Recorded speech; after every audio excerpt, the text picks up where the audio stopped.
3 minutes, 30 seconds remaining.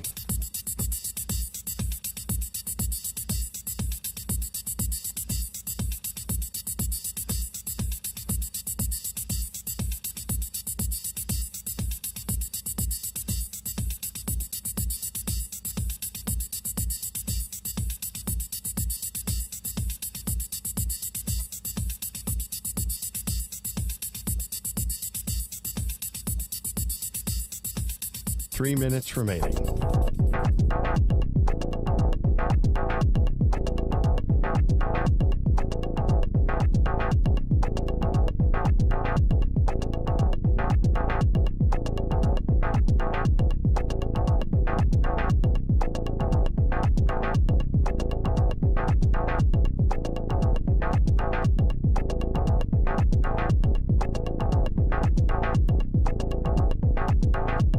Two minutes, 30 seconds remaining.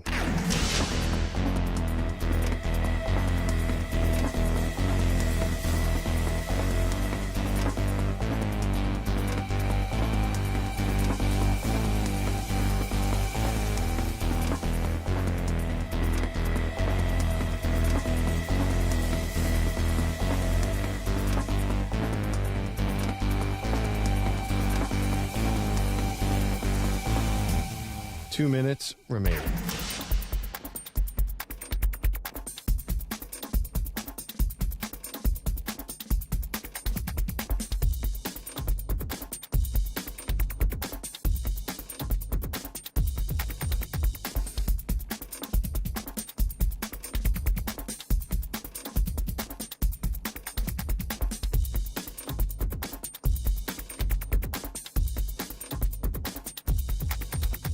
One minute, 30 seconds remaining.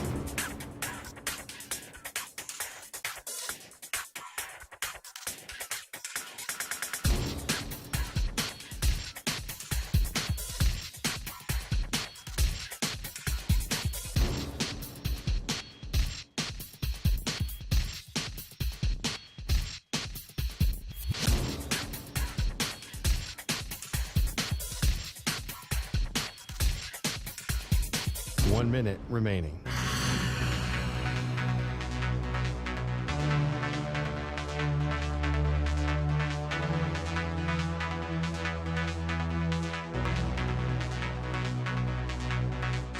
Forty-five seconds remaining.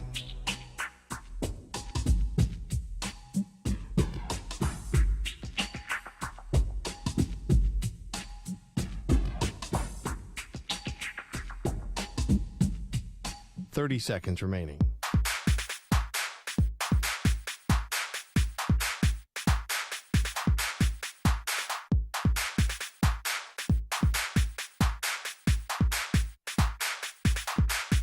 Fifteen seconds.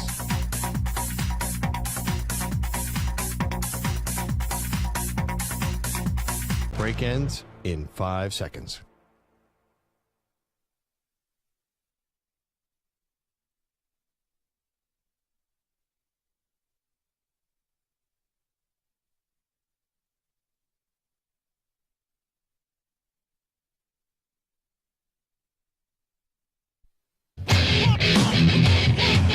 He's live. He's nationwide on CBS Sports Radio. This is the Zach Gelb Show.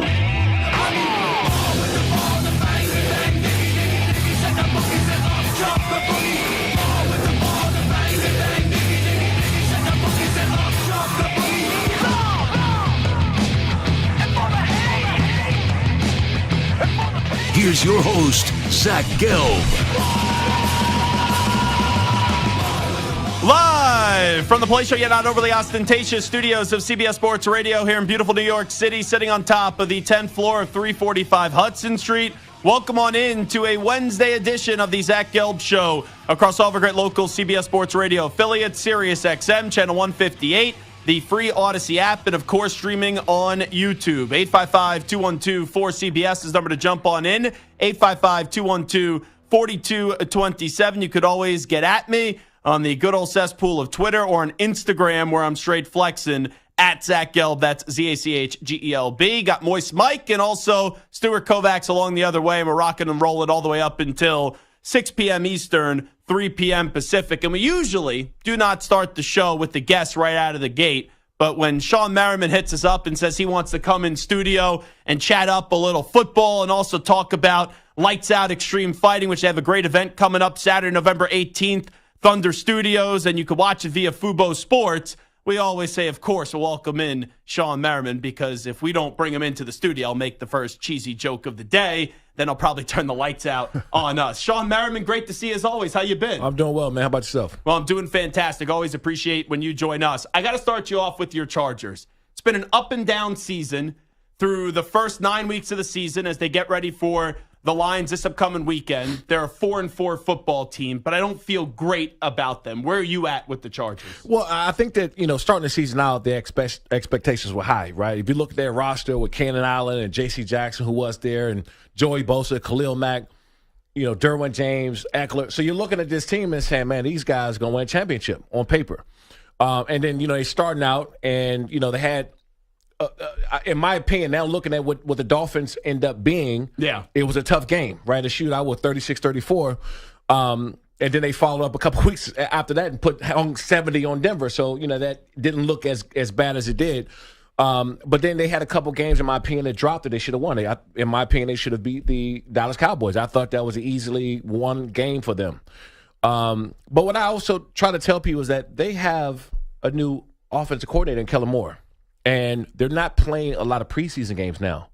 And so I think the expectations were so high that you got this high-power quarterback in Justin Herbert, biggest arm, strongest arm in the National Football League, to come out and perform right away and start doing record-setting numbers. And when that didn't happen, everything hit the fan. And so I feel a lot more confident in them now after watching them the other night. And I know the Jets aren't that great of a team.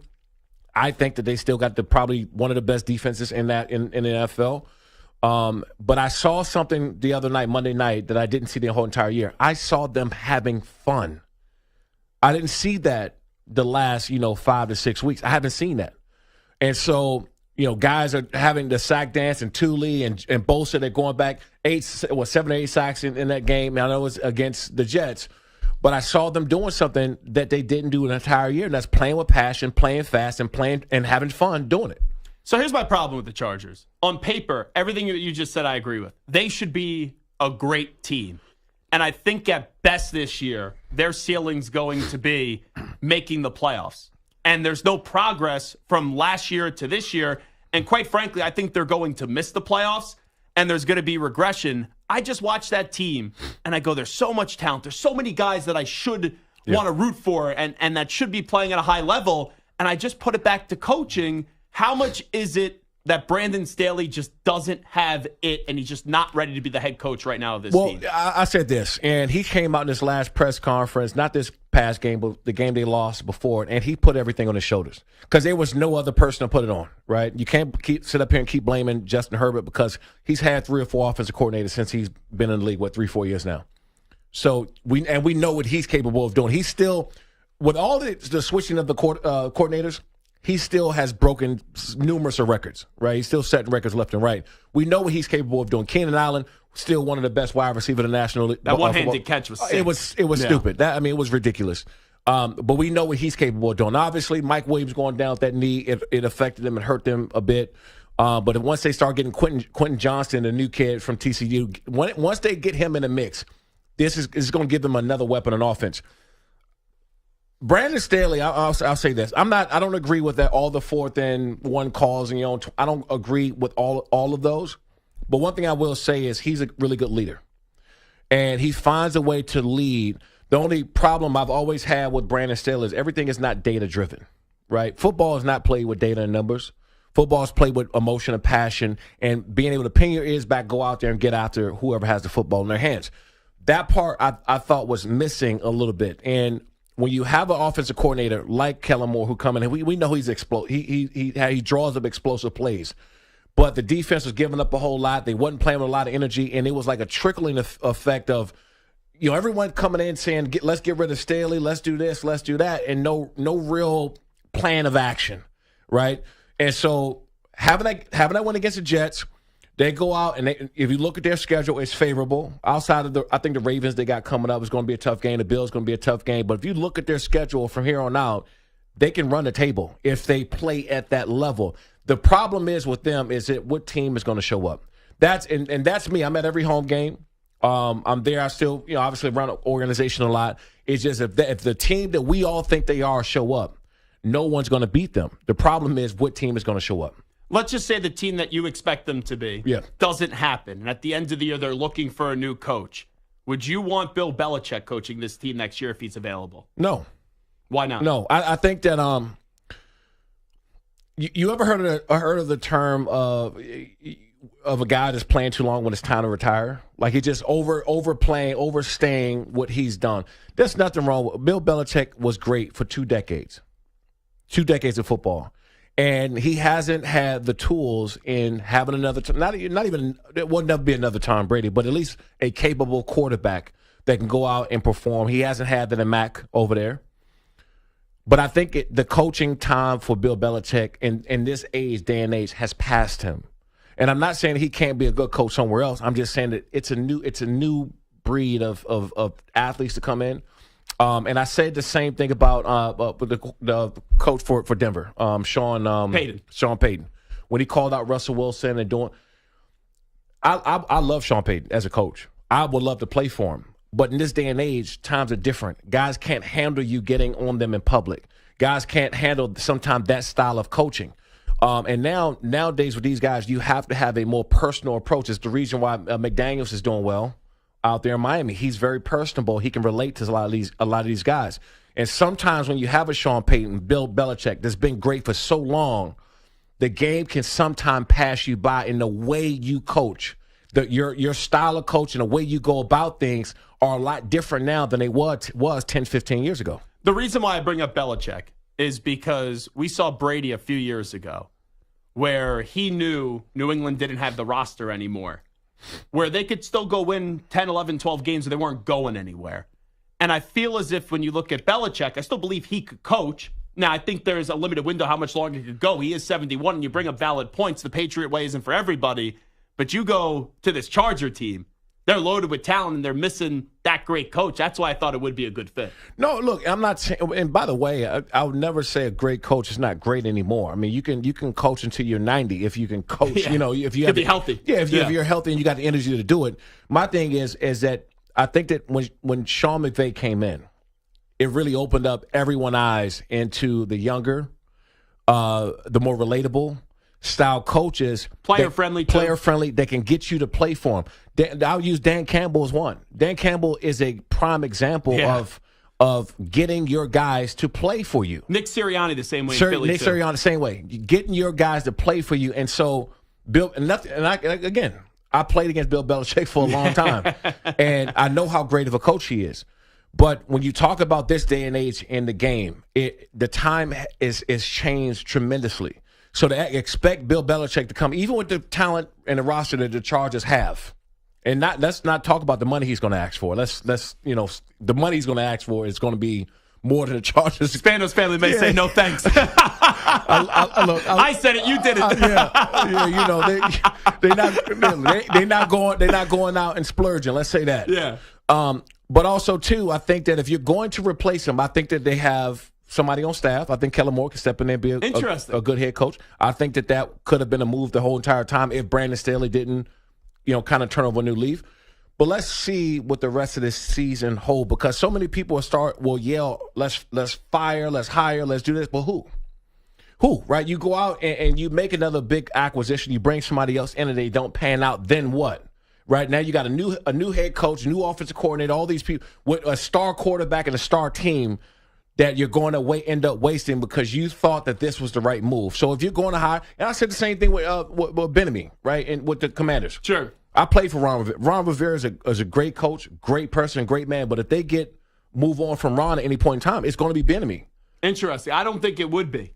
I think that's the only way. I think that's the only reason why why would you, in my opinion, why would you leave the Kansas City Chiefs and the team that you have down there you won championships with?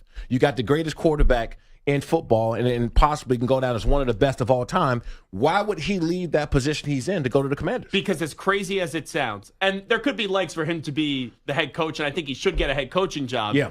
He was in Kansas City, and he did everything that he could, and he wasn't getting anywhere closer in this crazy hiring cycle to getting the job. So I think he felt, even if he won't say this, that he had to leave the Chiefs so he has the total control of the offense and doesn't have Patrick Mahomes, because they kept on using excuse after excuse why to not hire this guy when he absolutely should have got a head coaching job a few years ago. Heck, if Josh McDaniels, who I like, got a second head coaching job after what happened in Denver, and we saw what happened with the Raiders, how the heck does Bieniemy not get a job? I don't know how.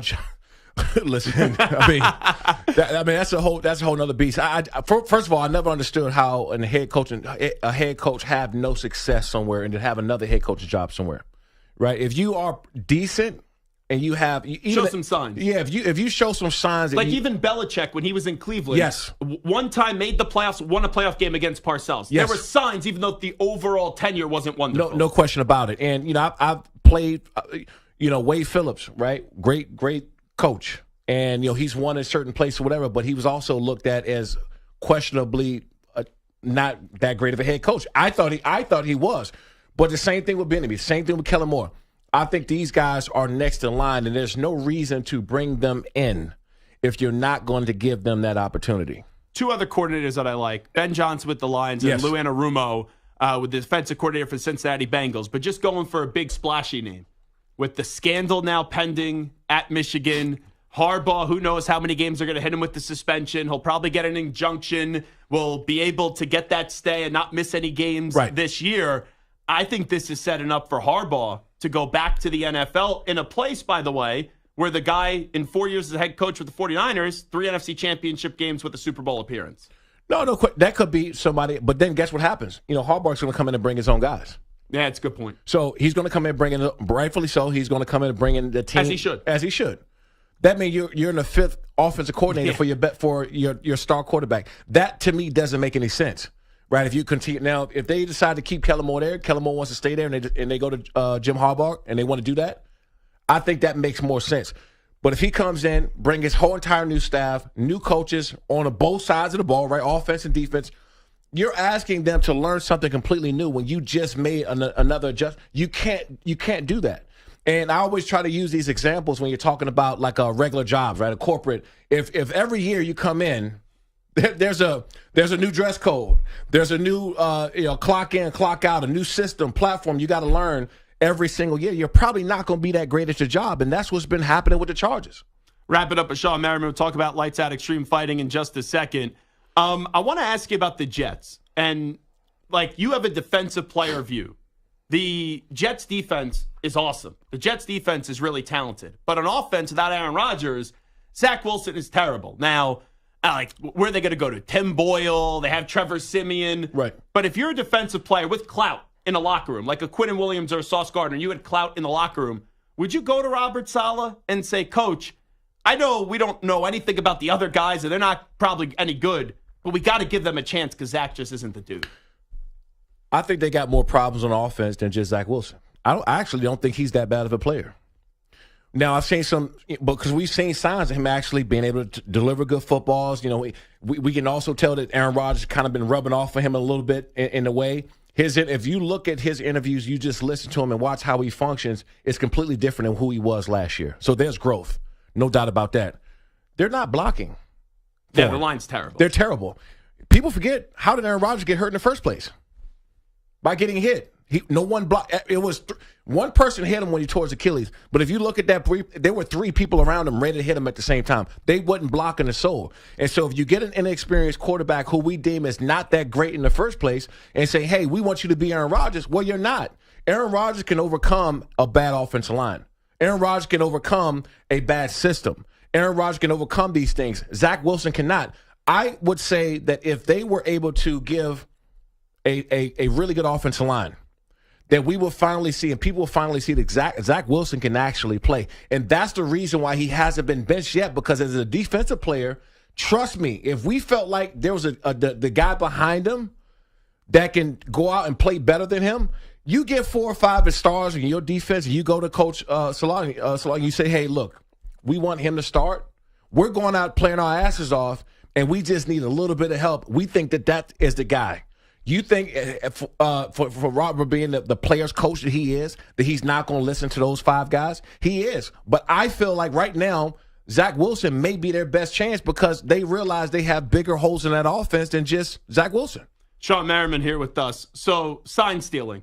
I think this is a fascinating conversation because you have Ohio State and Penn State fans up in arms.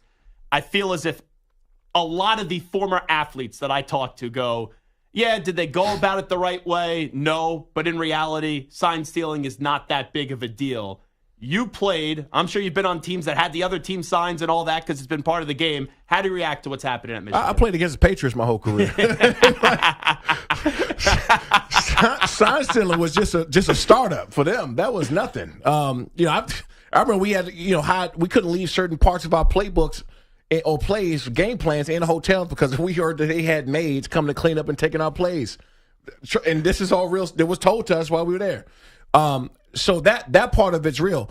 I just think that this is overblown, man. And if there wasn't so much pressure from the media and then people outside the building, this wouldn't be a big deal. We all know and understand that there's 3 signal callers on the sideline. And the reason why there's 3 is because we're all as players looking to the sideline to see which signal call is matching up to what they're starting to do, right? So if the defense or offense is out there yelling out a color and we see this guy sitting up and he's holding up 5 and he's doing certain things with his hand, you're right there in front of me. Of course I'm going to look. And if I can pick up a signal, if I can pick up any kind of consistency of a hand movement or call, whether it's a strong left or right, if I start hearing them, a lot of teams will start yelling out states that were on the East Coast or West Coast. If I pick up anything during that game, I'm taking it. And so I think that the public and the media is putting so much pressure on this deal that Michigan had to go out and do something about it. But everybody know to play the game. If you find a way that you see that guy in the middle out of those 3 guys and he is the one that's calling the plays in second quarter, guess who we're looking at? You can call it stealing all you want to or do something else about it. I don't think that this is a big deal. I think it's very, very over-exaggerated in what happened. Now, you can go about how they went on the road games and they did, the Marine. Yeah. It's a crazy story. Yeah, I think more is going to come out in the investigation. They'll see like how much detail that they went into, into sign stealing. But anybody that think that they're calling those signs on the sideline and the guys don't look or they're not listening, it's crazy. Wrap it up with Shawne Merriman. Before we let you run, tell me a little bit about Lights Out Extreme Fighting and this next chapter, the next fight that you guys coming up. We got a huge fight in Long Beach. Lights Out Extreme Fighting 12. We got a big card, man. A couple of these guys I think will probably leave us and go to the UFC after this fight. Victor Rosas is there headlining us. We got Tommy Aaron, who's Tony Ferguson's guy on the card as well. Alvin Morales is fought in the UFC before. He's on this card. Fighting Ramos, who's out of Nick and Nate Diaz's camp. So I expect Nick or Nate to be at the fight. Also Tony Ferguson as well. This one's going to be big. November 18th, you guys got to watch this. We'll be live on Fubo Sports, Fubo TV. You don't want to miss this one. And for me, it's fun because we know we have the next up-and-coming superstar. So I can look, down the fight card and be like, okay, yeah, this guy's gone. That guy or she's gone. She's going to go to UFC. So it's been really fun for me. Well, not only that in the scouting department, I also hear your son's turning into quite the football player in 8th grade. Yeah, I was, he just made the New Jersey All-Star team. Congratulations. Appreciate it. And, they got the last year they won the Nationals. Their first game was December 5th. He plays quarterback, wide receiver, and they got him playing cornerback some, even though he won't hit a soul. But he'll go so out. not made for defense is what you're saying. Look, I told him, I said, look. The opposite of his old man. That's right. No, I said, if you hit somebody, I'm running onto the field and they're going to drag me off because I don't believe he'll hit anybody. That's amazing. Shawne Merriman, best of luck. Make sure you check it out on Fubo Sports. Thanks for coming in. Thanks for having me. It is Zach Gelb Show on CBS Sports Radio. We'll come on back. When we return, we'll react to the latest college football playoff rankings from last night. You're in a 5-minute break.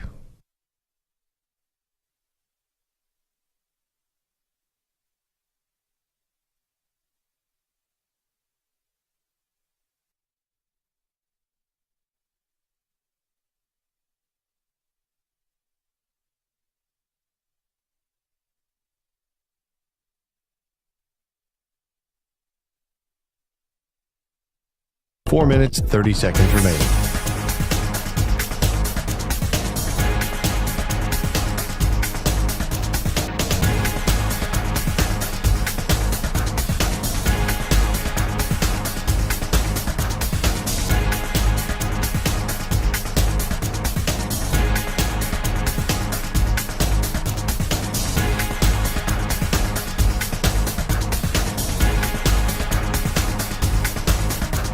4 minutes remaining.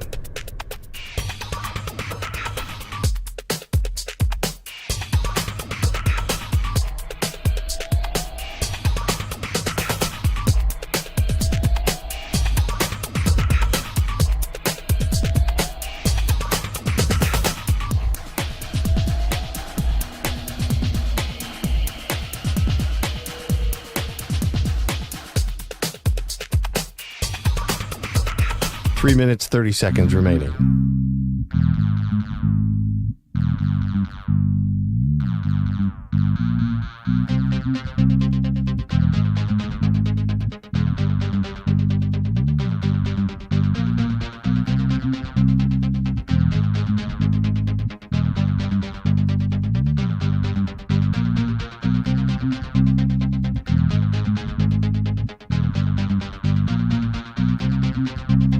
Three minutes remaining.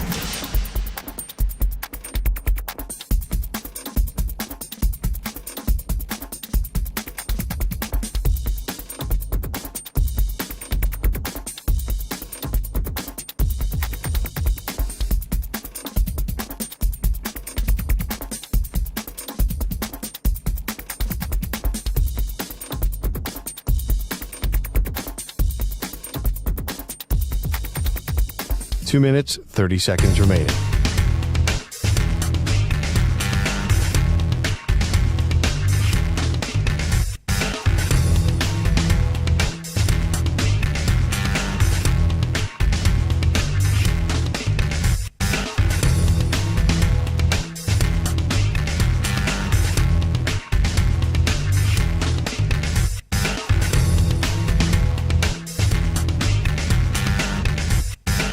Two minutes remaining.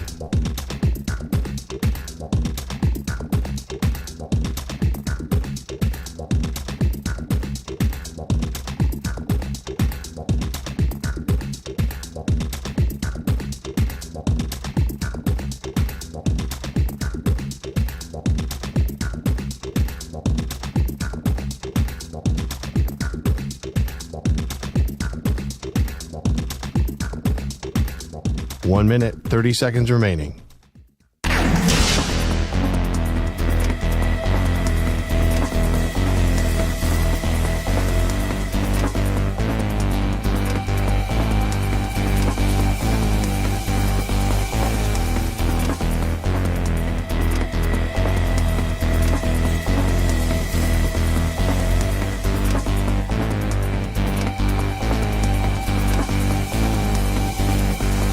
One minute remaining.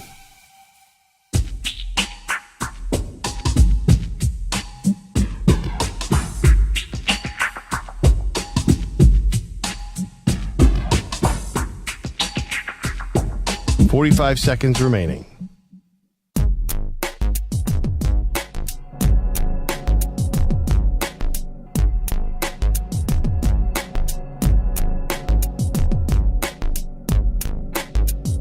Thirty seconds remaining.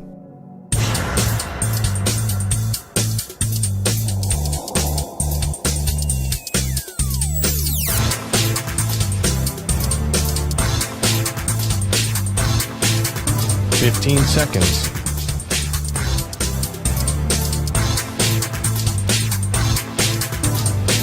Break ends in 5 seconds.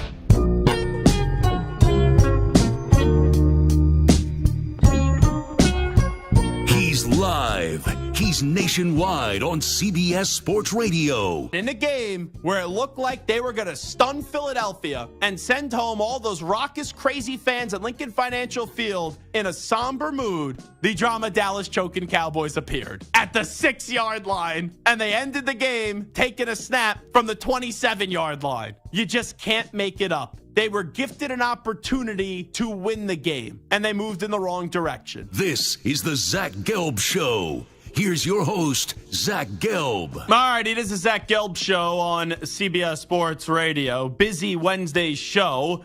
Devin McCourty is going to stop by at 5:20 p.m. Eastern, 2:20 p.m. Pacific. We'll get his reaction to the first 9 weeks of the season from the NBC Sports analyst and also former New England Patriots safety via Rutgers. So a whole lot cooking on this Wednesday.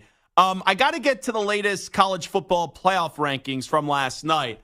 I thought there was going to be some movement because you know that this is done for TV. You know that this is done for reaction. I thought the committee would move Georgia up to 1. I also thought that there was a chance they put Alabama in front of Texas, which I'm glad that they didn't because it would make no sense when they had the same record and Texas beat Alabama head-to-head why you would move Alabama in front of Texas. But you know, whenever Alabama, even when they look like they were dead and they found a way the last few weeks to keep their season alive and then make that dominant statement up against LSU, and even though LSU has fallen to 19, heading into last week, they were in the top 15, and Alabama already beat Ole Miss, who was also in the top 15. The committee a week ago told you the reason why Ohio State was number 1 was because they were the only team to have 2 top 15 victories at the time when they did take care of Notre Dame.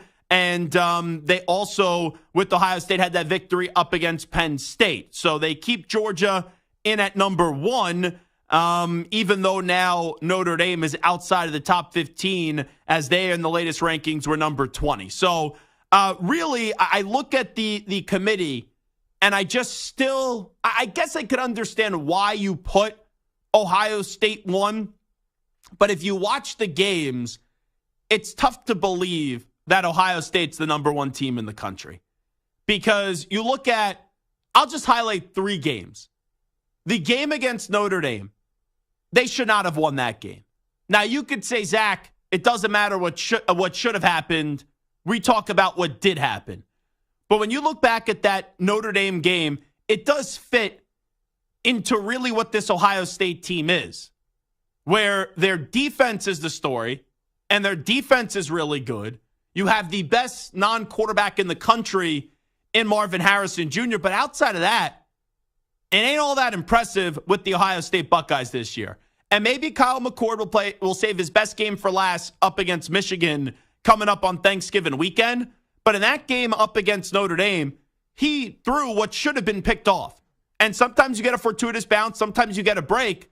But he threw a ball that was an easy interception that would have lost them the game. And we all know what happened on the final play of the game. Notre Dame only had 10 people on the field. That sloppy preparation, that sloppy execution by the Fighting Irish. And to Ohio State's credit, they did take advantage of it. But I just look at Ohio State. They do not feel as if I don't feel as if they're the number 1 team in the country. And I said this before. I think there are 5 teams right now better than Ohio State. I think Georgia beat Ohio State if they played tomorrow. I think Michigan would beat them if they played tomorrow. I think Washington would beat them. I think Oregon would beat them. You know, Florida State would be a close game. But I've seen a certain toughness from Florida State's quarterback in Jordan Travis that I have not seen from Kyle McCord this year. And when you continue on with Ohio State, yeah, they were better than Penn State. No question, absolutely. But it was their defense. Like offensively, if Penn State had any resemblance of an offense during that game, and they knew how to coach, and they trusted Drew Allamore, which I don't get why they didn't in that game, Ohio State could have easily lost that game. But they didn't. And then last week, it's tough to say that you should be the number 1 team in the country when at halftime, Rutgers has your number. Like, Rutgers is having a solid season. This is not a shot at Rutgers. For Rutgers standards, they're having a really good season under Greg Schiano. But when you have to grind it out through the first 30 minutes and then have it be a game in the third quarter, I know they pulled away late, so you could dress it up as a better win than what it actually was. That just does not scream to me as a team that I already had questions about that they should still be number 1. And Georgia should be number 1 until they go down. Even with the Brock Bowers injury, it has not impacted them. I know you could say, well, who has Georgia really played? Georgia's game last weekend, I'll give them credit because that Missouri team finally has their damn act together. And they did a nice job. It was a good game. The game the week prior, they blew out Florida. Kentucky right? Kentucky was in the top 25 when they played. They blew out Kentucky 51-13. So for Georgia, who has a big game this weekend up against Ole Miss, and then they play Tennessee. And let's just look at the rankings right here real quickly. When you have Ole Miss in at number 9, and then Tennessee is in at 13 in the college football playoff rankings. If Georgia wins both of those games, just heading into the final week of the season, how are you going to keep Georgia off that number 1 spot? Where if you look at Ohio State, before the Michigan game, they have Michigan State and Minnesota. So if you're telling me, like, let's just look at this, Georgia compared to Ohio State.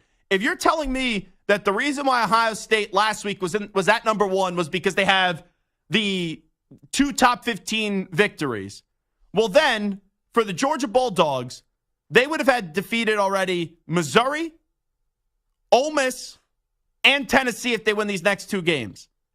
And those are 3 teams right now that are in the top 25, and that, when you look at it right now, are in the top 15 because Missouri's also at 14 right now. So Georgia's a better team than Ohio State. Georgia should be number 1. And I think a lot of us would agree. And to be fair, you judge it based off this year. Michigan really hasn't played anybody. But Michigan's going to beat Ohio State this year. There's no doubt in my mind about that. I just think Michigan all around is a better team. But you know what my biggest gripe is actually with the committee?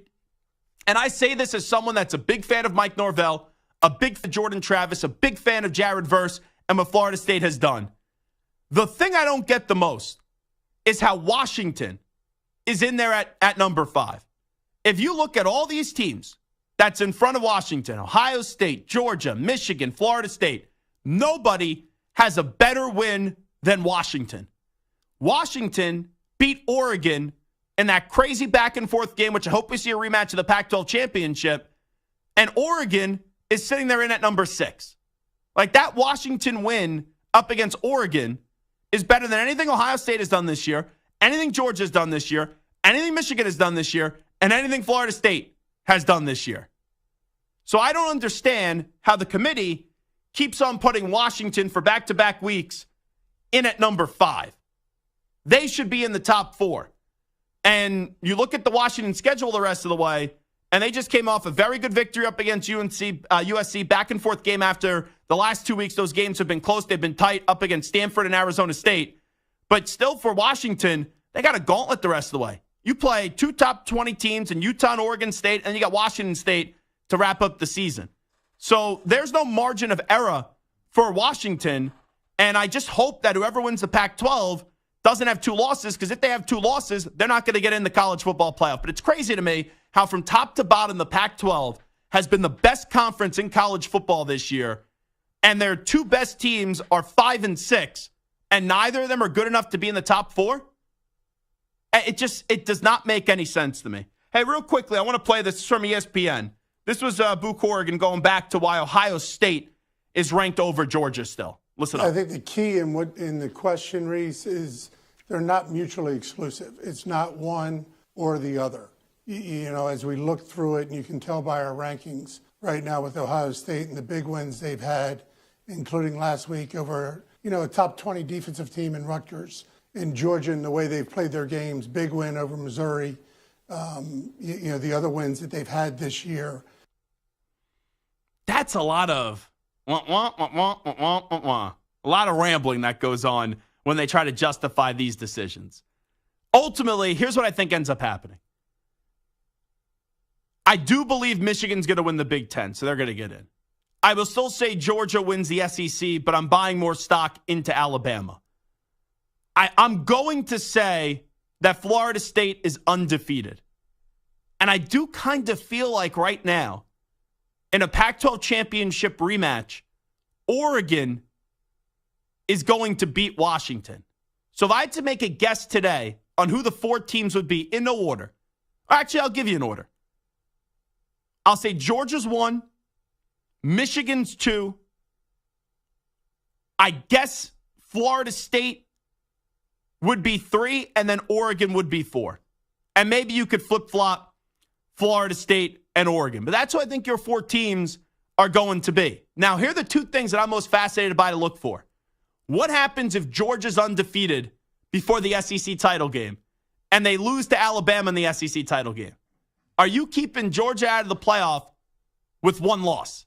That's something. The other thing is, I just sent you the scenario, Washington, Oregon, who right now are 5-6. They have that rematch in the Pac-12 championship game. And if it goes as I just predicted, Oregon beat Washington the second time around. And let's say they win by 3 points. What do you do with Washington if they are undefeated going into that Pac-12 championship game and they lose to Oregon, who they already beat, and they lose to the Pac-12 championship game by, like, let's say 3 points again or a touchdown or less? Those are the two things to monitor. And I know other scenarios will determine if you could get 2 SEC teams in, if you could get 2 Pac-12 teams in as well. And it's what other dominoes are going to fall and who's going to kick themselves out of the picture. But those are two things I'll be fascinated by, because could you imagine if Georgia, who's won the last 2 national championships, goes undefeated in the regular season, and then in the SEC championship game, they lose in a close game to Alabama? You know the committee's going to do everything in their power to try to put Georgia in the college football playoff. But will there be a justification to knock one of those teams out? All righty, we'll take a break here. When we do come on back, we got a little preview on the NFL slate for this upcoming weekend as we start to flip the page to Week 10, which kicks off tomorrow with that wonderful Thursday night football game. Trust me, guys, we're not previewing the Thursday night football game when we come on back. Justin Fields is out, so Tyson Bagent is going to start once again going up against the Carolina Panthers. But there's 2 games this weekend that I'm just curious to see for both of these teams in these 2 matchups, how they're going to play and how they're going to perform, because truly, I think it's a coin flip and these games could go either way. Update time first. Here he is, the Ackman, Rich Ackerman.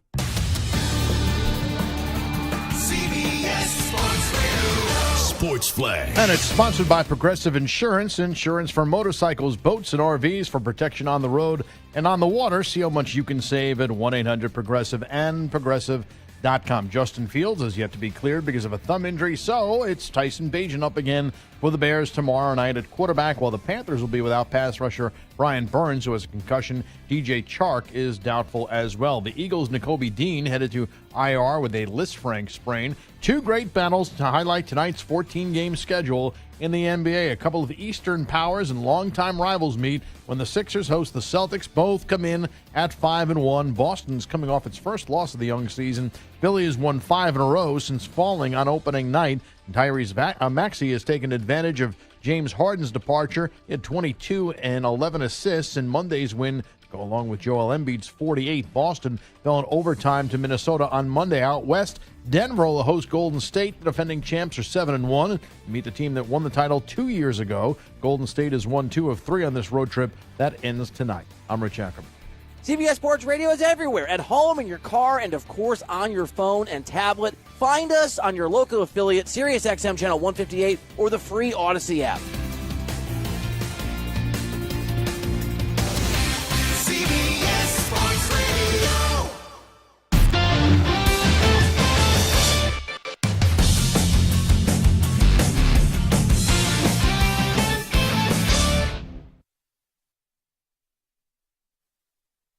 You're in a 5-minute break.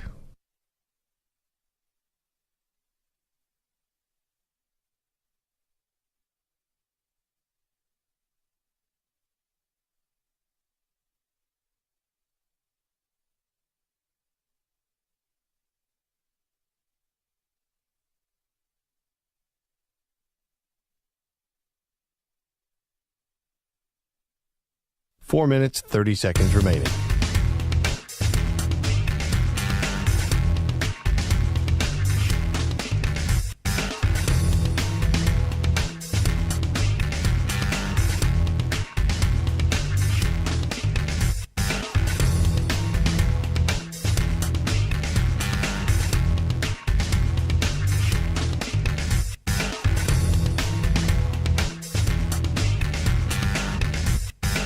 Four minutes remaining.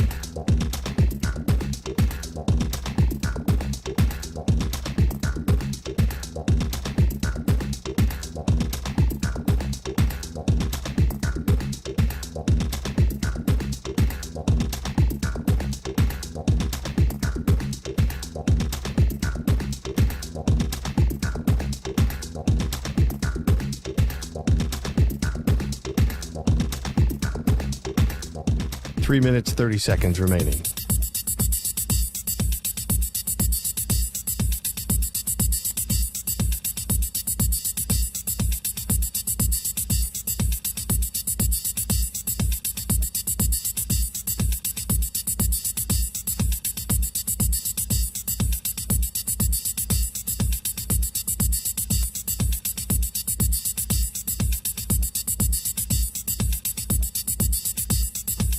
Three minutes remaining.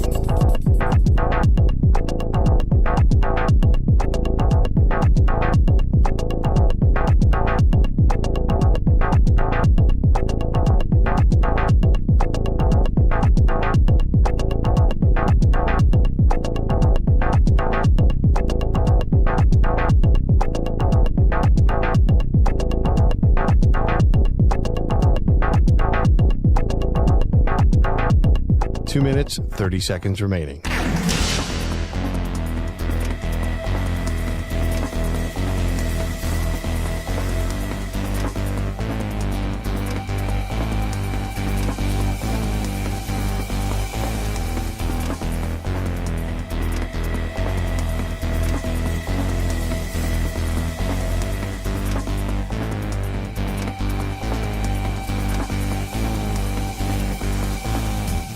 Two minutes remaining.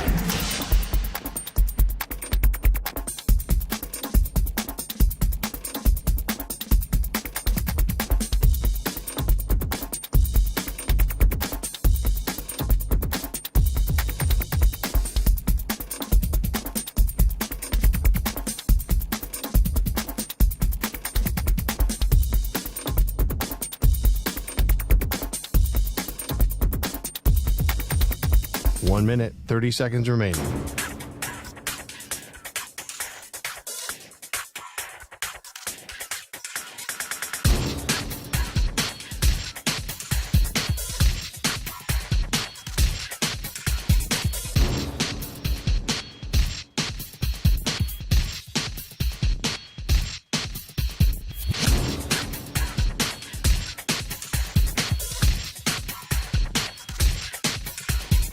One minute remaining.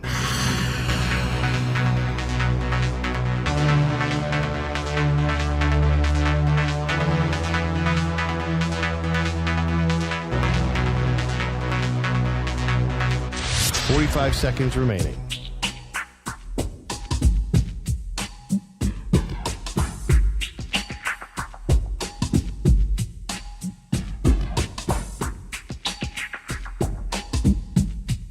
Thirty seconds remaining.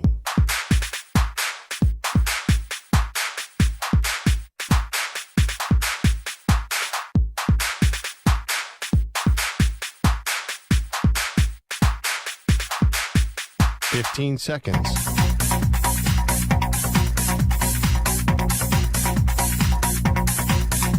Break ends in 5 seconds.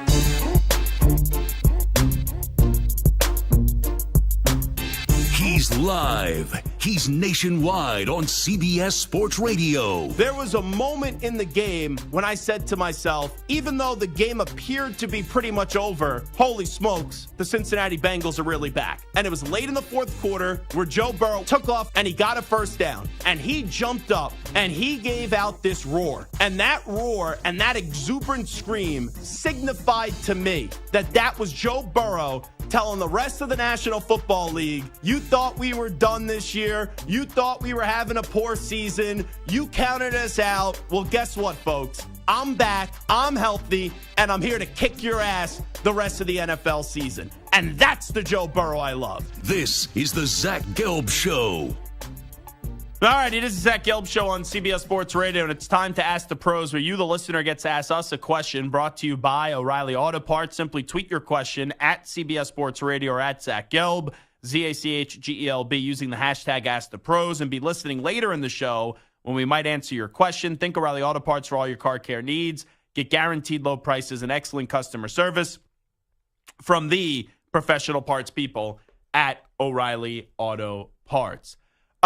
Two things for this upcoming weekend in the NFL. And you take a look at the slate. Tomorrow's going to be a snooze fest between the Carolina Panthers and the Chicago Bears. Colts and Patriots in Germany on Sunday, not a lot of interest. Texans, Bengals could be a good game. Saints and Vikings, record-wise, sure, 2 5-4 teams, but do you get really that pumped up for Josh Dobbs against Derek Carr? Maybe the Josh Dobbs storyline, a little bit intriguing. Packers, Steelers, boring game, but two legendary franchises. Tennessee against Tampa. Will Levis against Baker Mayfield. Browns and Ravens, that's going to be an excellent game with those two defenses. And this is a lot of pressure this week on Deshaun Watson going up against Lamar Jackson and the Baltimore Ravens. Falcons and Cardinals, okay, return of Kyler Murray. A little intrigue there. And then what's going to happen here with another week of Taylor Heineke starting? Giants and Cowboys, that's going to be a slaughterfest, especially with Daniel Jones now being out for the year, and they announced that Tommy DeVito is starting once again. Commanders, Seahawks, probably going to be a sloppy game. Jets and Raiders, my condolences to everyone in America that has to watch that game. And then you have the Broncos and the Bills on Monday night. That's another snooze fest. But the two games I left out, and these are probably the two games I'm most fired up to see this weekend. You know, you could make a case Browns and Ravens as well. But these two games, I truly don't have a feel as to which team is going to win. I think both teams have major statements to make. You look at the 49ers and the Jaguars. The 49ers are coming off a bye week. The 49ers have just lost 3 games in a row. And you go up against a Jacksonville team who's 6-2. And we could all acknowledge that the Jaguars are a good team. But is the Jaguars' ceiling just being a good team where you could get into the playoffs like you did last year, where you'll easily win that division, and then you could win a playoff game, but when you get to the second round, are you just still a year or two away? And when you have a window where you're making the playoffs in back-to-back years, which the Jaguars are going to do, you got to pounce. It's go time. Because as we've seen in Buffalo, right, where Buffalo, they made the playoffs with Tyrod Taylor, then they missed the playoffs, then they get Josh Allen. Once Josh Allen figures it out after one bad season, they start to take over inside the AFC, especially when Brady leaves and Brady goes to Tampa to start that 2020 season. The Bills are right there. And the Bills had some extremely tough losses in the postseason early on, and we were all like, all right, the Bills will eventually get one. And now look where we're at with the Buffalo Bills. We all talk about the Bills as, man, has their window closed? Has their best moments, are they behind them? And they're looking at them in the rearview mirror. So for the Jaguars, in theory, you have a long window here because of your coach, Doug Peterson. There's no questions about him. Because of your quarterback and Trevor Lawrence, he's really good. But you never know what's going to happen. Like, you look at that division. That division isn't good. But C.J. Stroud right now, he's really happening with the Texans. So that freedom that you have in the division may not be as long and the way that we thought it was heading into this season. And also, for the Jaguars, I guess you could now call that win up against the Steelers a good win. You know, the win up against the Bills, sure, it's a good win. But the Bills and the Steelers are no threats this year. And you go through their schedule, Jacksonville. They beat the Colts where they were once trailing and they had to come from behind to get that W. They lose to the Chiefs. They lose to the Texans.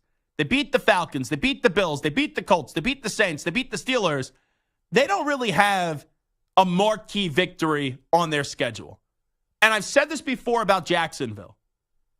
That week 2 performance against Kansas City, where I remember I was filling in on this show. It was over the summer, and Maggie goes, how far would you go with the Jacksonville Jaguars? And I'm like, I think they could go to an AFC championship this game. AFC championship game this year. I was bullish on the Jags. I was a believer in the Jags. I called them a dark horse to potentially get to the Super Bowl before the start of the season. But you got Kansas City in week 2 when Kansas City was quote unquote vulnerable. Just getting Travis Kelce back. Just getting Chris Jones back. And it's not as if Kansas City put up this ridiculous number on the scoreboard and you lost in a shootout. They only put up 17 points. I really thought the Jags, and I was a believer in the Jags. I picked the Jags to win that game. I plus the points on the Jacksonville Jaguars in that game. and I ended up losing the bet. But that was a game for me that said I got to put a pause on the Jaguars. Because even though the Jaguars are a good team, I can't put them in a level of greatness if they're really non-competitive up against Kansas City in a game where Kansas City wasn't even all that competitive. Because if you would have said to me before that game, Kansas City only scored 17 points, I would have said, how many points did the Jaguars win by? And Jacksonville didn't even get a touchdown in that game. They only scored a lousy 9 points. So that's a game this weekend. For the 49ers, you lose this one. Even though you get the benefit of the doubt, we're all going to look at you and say, all right, now Debo's back. You got healthier. You're coming off the bye, and you're 5-4. Think about that if the 49ers lose this weekend. You go from some dopes in the media, which had no chance of ever happening, saying, oh, the 49ers could go undefeated this year, to then, before we even serve out some lasagna or Samter does carve out the turkey and carve up some turkey, you could have the 49ers already with 4 losses. And for the Jaguars, you win this game, it's a huge statement. You go to 7-2, you beat one of the better teams in the NFC, and maybe that starts to turn heads on the way that we think about them. But if you lose, it's like you're 6-3, and I think you're just a good team, not a great team. Now, the other game is Lions and Chargers. I lean Lions in this game. The Lions are only a 3-point favorite, but I think the Lions, who are one of the better teams in the NFC, they're a top 3 team in the NFC. They just got smacked against the Ravens. Then they go back home. They beat the Raiders. If you can't beat the Raiders, you just got no luck. And then now you have a matchup with the Chargers. So it's like you're better than the Chargers. The Chargers, though, are no slouches, and maybe they're starting to put things together. For the Lions, you lose this game, and then I think we start to have conversations about the Lions. Like, who do they also really beat? They beat Kansas City in week 1, didn't have Chris Jones, didn't have Travis Kelce. They lost to the Seahawks in overtime. Sure, they beat the Falcons, the Packers, the Panthers, the Bucks. In terms of wins. Then you lose to the Ravens and you beat the Raiders. You lose this game to the Chargers, and the Chargers aren't even a good win. It just brings up the questions once again, similarly to the Jaguars. Are the Lions just a good team and not a great team? And for the Chargers, maybe you start to earn back the public trust this week by getting a win against a team that people perceive as better than you in the Detroit Lions. Because for this Chargers team, they are lucky, absolutely lucky, to be 4-4 right now, because you may forget, against the Vikings and the Raiders, they had those 2 games where Staley went for it like a dope, didn't get it, back in his own end, inside his own 30, 35-yard line. If it wasn't for the incompetence of Josh McDaniels having Aaron O'Connell throw the ball at the 3 when he had Josh Jacobs, and then Kirk Cousins throwing an interception as well off a bounce, you would have lost both those games too, and you would have been out of it. So this is a week for the Chargers. You beat the Lions. Maybe we start to get back in on the Los Angeles Chargers. Coming up next, Contender or Pretender inside the first 9 weeks of the football season.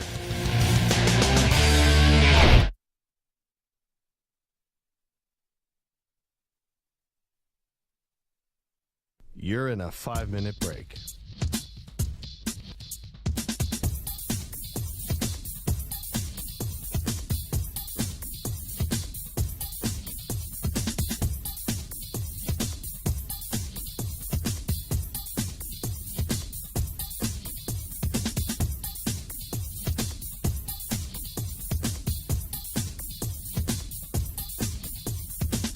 Four minutes, 30 seconds remaining.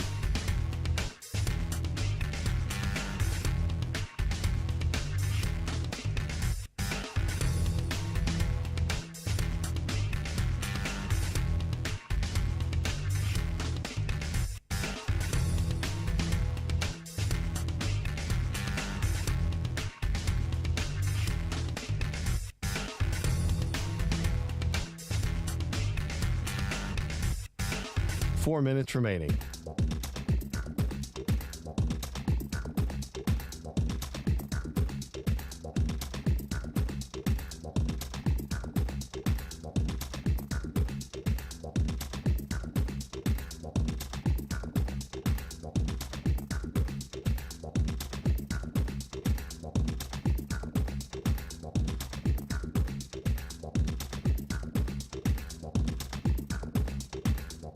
Three minutes, 30 seconds remaining.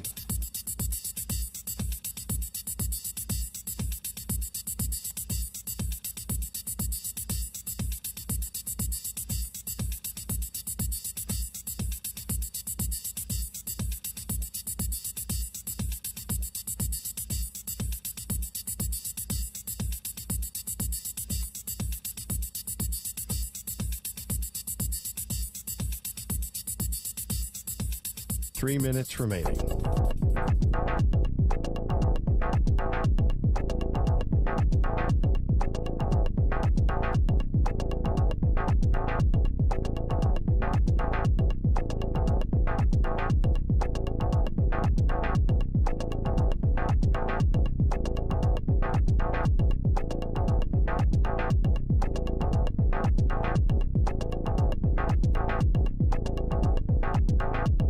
Two minutes, 30 seconds remaining.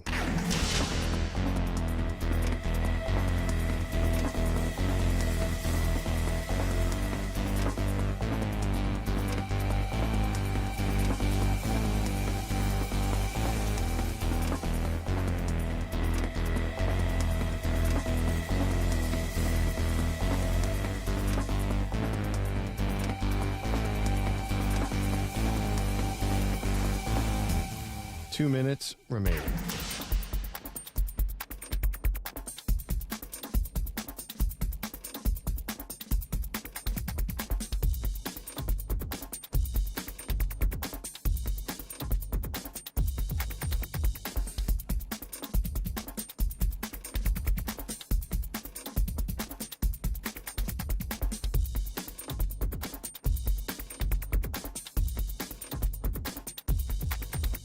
One minute, 30 seconds remaining.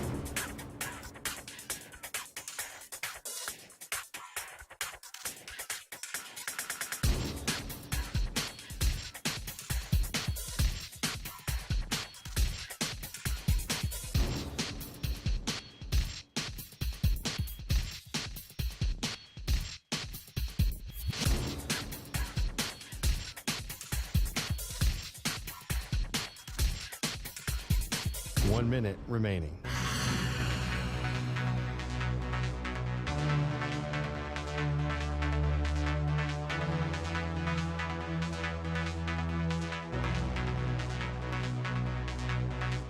Forty-five seconds remaining.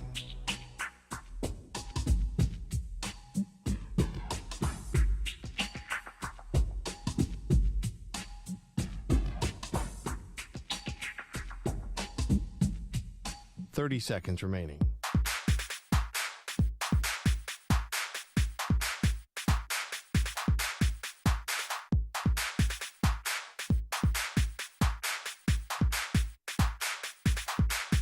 Fifteen seconds.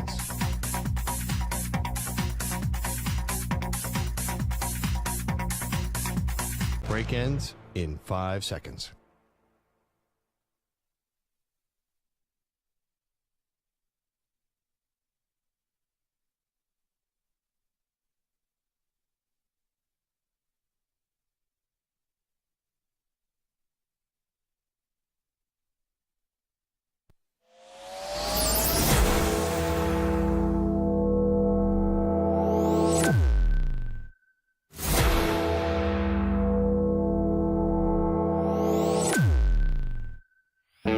He's live. He's nationwide on CBS Sports Radio. This is the Zach Gelb Show. All righty, rocking and rolling. It is the Zach Gelb Show on CBS Sports Radio. Real quickly before we get to Contender or Pretender, as we'll chat it up regarding a bunch of teams through the first 9 weeks of the season. We will have Devin McCourty join us at 5:20 p.m. Eastern, 2:20 p.m. Pacific. Here is your daily Michigan update, according to Nicole Auerbach, who covers college football for a long time, and she now is a senior writer at The Athletic and also works for NBC Sports as their college football insider. 11 Michigan State lawmakers sent a letter to the Big Ten Commissioner Tony Petitti today, urging him to refrain from taking any premature measures against Michigan. So it's a pretty long letter, and it's clear that the Michigan State lawmakers are going to back Michigan here when inevitably this turns into a litigious situation. And here's a quick PSA. I know our Zach Gelb Show PSA is tomorrow. There is nothing more that I hate in sports when we have to sit here and deal with legal lingo and deal with lawyers, and sports gets taken into the legal world because everyone then turns into an expert lawyer and they act as if they went to law school. There's a reason why I'm on the radio. There's a reason why I went to Temple. I know Temple's a good law program, but once I got my bachelor's degree for media studies and production, I said no more school because I don't have the intelligence to be a lawyer. Now, I could argue. Some people go, oh, Zach, you would be a really good lawyer, but I don't have the attention span to sit through law school, and I'm a terrible test taker. I would have never passed the bar exam. No way. Now, the only bar I passed when I was in college was at McGillen's was the bar down in Center City. If you asked me to go pass the bar exam, I'd be like, how many shots is that? I'd be absolutely screwed. So now this is going to trend where it's clear. Tony Petitti, new guy on the block, Big Ten commissioner, has the coaches and the ADs and the presidents inside his conference. They're saying, Tony, you got to do something. Oh, I'm up in arms about what Michigan did. And you know he's going to cave to the pressure of the athletic directors, the presidents, and the other Big Ten coaches. But it's kind of a gutless, coward move that's about to happen by Tony Petitti because he's trying to genuflect and to show the other schools in the Big Ten, oh, I'm here, I have your back, I'm going to drop the hammer on Michigan. But in reality, this will have zero impact on this season. Yeah, it'll be talked about. You'll get people like Paul Feinbaum, who gets on ESPN, and all of a sudden he's like, oh, you got to suspend Michigan, or you got to suspend Jim Harbaugh from the college football playoff. Like, give me a break, Paul. Just a few weeks ago, Paul, you were the one saying, oh, let's pump the brakes here. This is not really that big of a deal. Then you get on ESPN and you have to dress it up with all the drama. And you're like, oh, the biggest mistake of my career was trusting Jim Harbaugh and the Michigan Wolverines. Shove it, Feinbaum. Seriously. Yeah, flip-flopped in the span of like 3 or 4 weeks. Give me a break. But you know where this is heading to. This is heading to the courts. And I can't stand when sports goes to the courts because I can guarantee you this. Now, this is the most confident prediction I've ever had at CBS Sports Radio or any other time I've had a microphone in front of my face. Tony Petitti's going to suspend Jim Harbaugh. And once that suspension happens, Jim Harbaugh with the courts is going to have the backing. They'll get an injunction. There will be a stay that's granted. And guess what? Jim Harbaugh will be coaching against Penn State. Jim Harbaugh will be coaching the other games for the Ohio State weekend. And then he'll be coaching in the Big Ten championship. And then also the college football playoff. And probably for Michigan this year, because I do think they're a better team than the last 2 years. They'll be in the national title game, and we'll see if they can get the job done, probably up against Georgia. But get ready.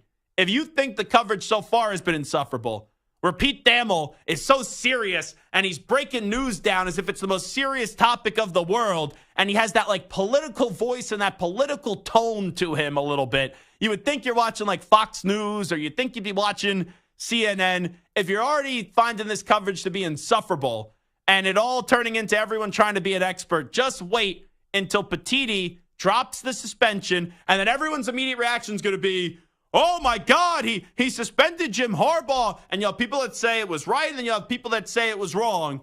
But right away, you're going to have dopes that actually don't read the way that this has been reported the last few weeks, especially by like Brett McMurphy, who I think does a good job here, where you're going to have people that are going to say, there goes Michigan season, Harbaugh's not going to be able to be on the sideline, and he will immediately have the backing of the courts.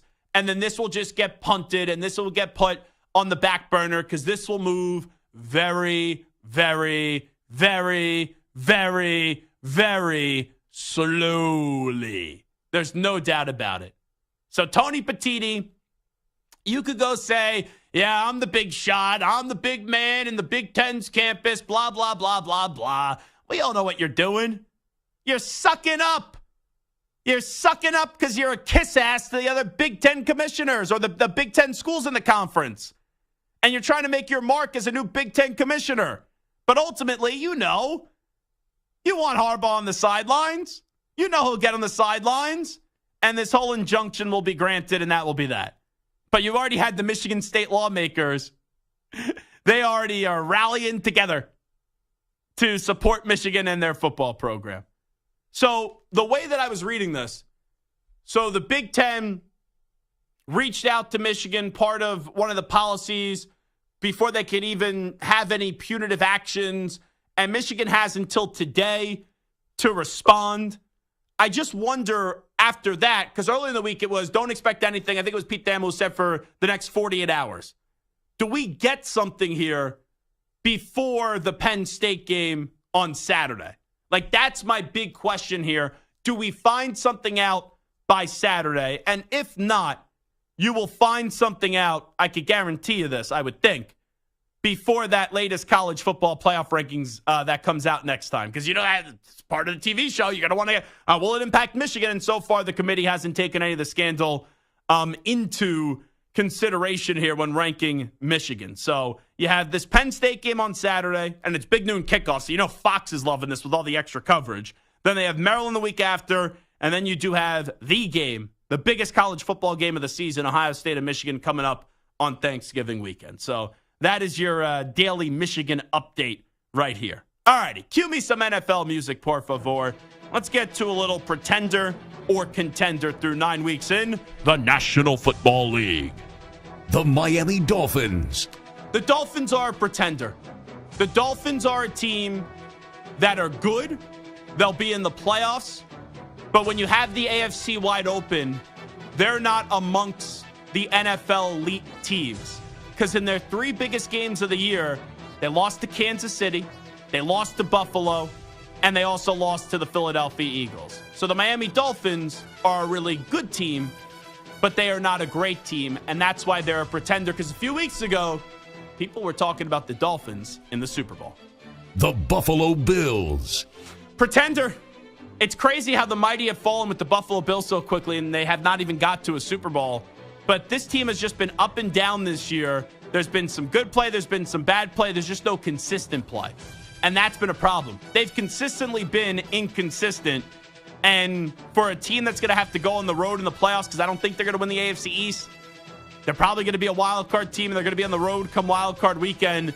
They can win a game, but that defense, missing Milano, missing Tre'Davious White is big, and they're asking Josh Allen once again to do everything. The Cleveland Browns. So let me ask a quick question here. For Contender Pretender, are we only doing this, Stu, for a team that can make the Super Bowl, or could I say like the Browns are a contender to make the playoffs? I'll let Stu be the judge here and tell me how we should go about this ruling. I think it should be deep playoff runs, so maybe like Final Four, like AFC, NFC Championship game contenders. Okay. I would say then that the Browns are pretenders. The Browns have a championship defense, but on offense, I like their line, no Nick Chubb, and I just can't trust Deshaun Watson. Like, Deshaun Watson finds Amari Cooper for a touchdown, and people are now buying back in on Deshaun Watson. I need to see more. So I think the Browns can make the playoffs, but I don't think they can be playing come championship weekend. So I say they are a pretender. The Pittsburgh Steelers. Similarly to the way that I just said about the Browns, I'll say this almost exact same thing about the Steelers. I love their defense. I don't even think their defense has played their best brand of football yet. And eventually you're going to get back Minkah Fitzpatrick and Cam Hayward as well.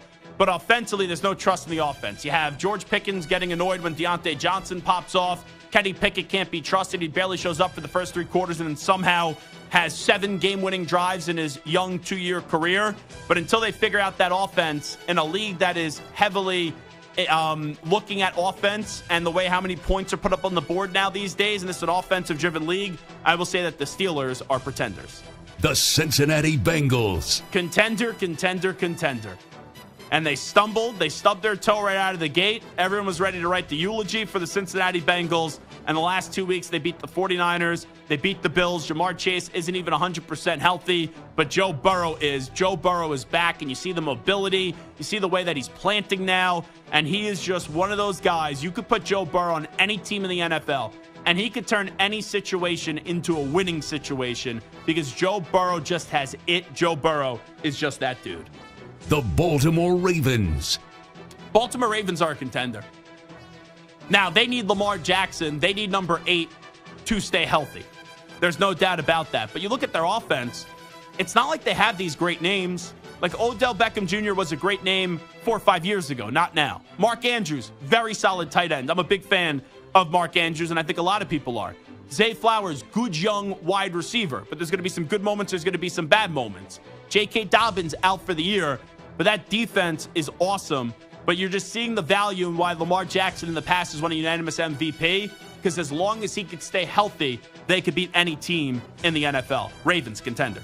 The Jacksonville Jaguars. Ooh, we just talked about them.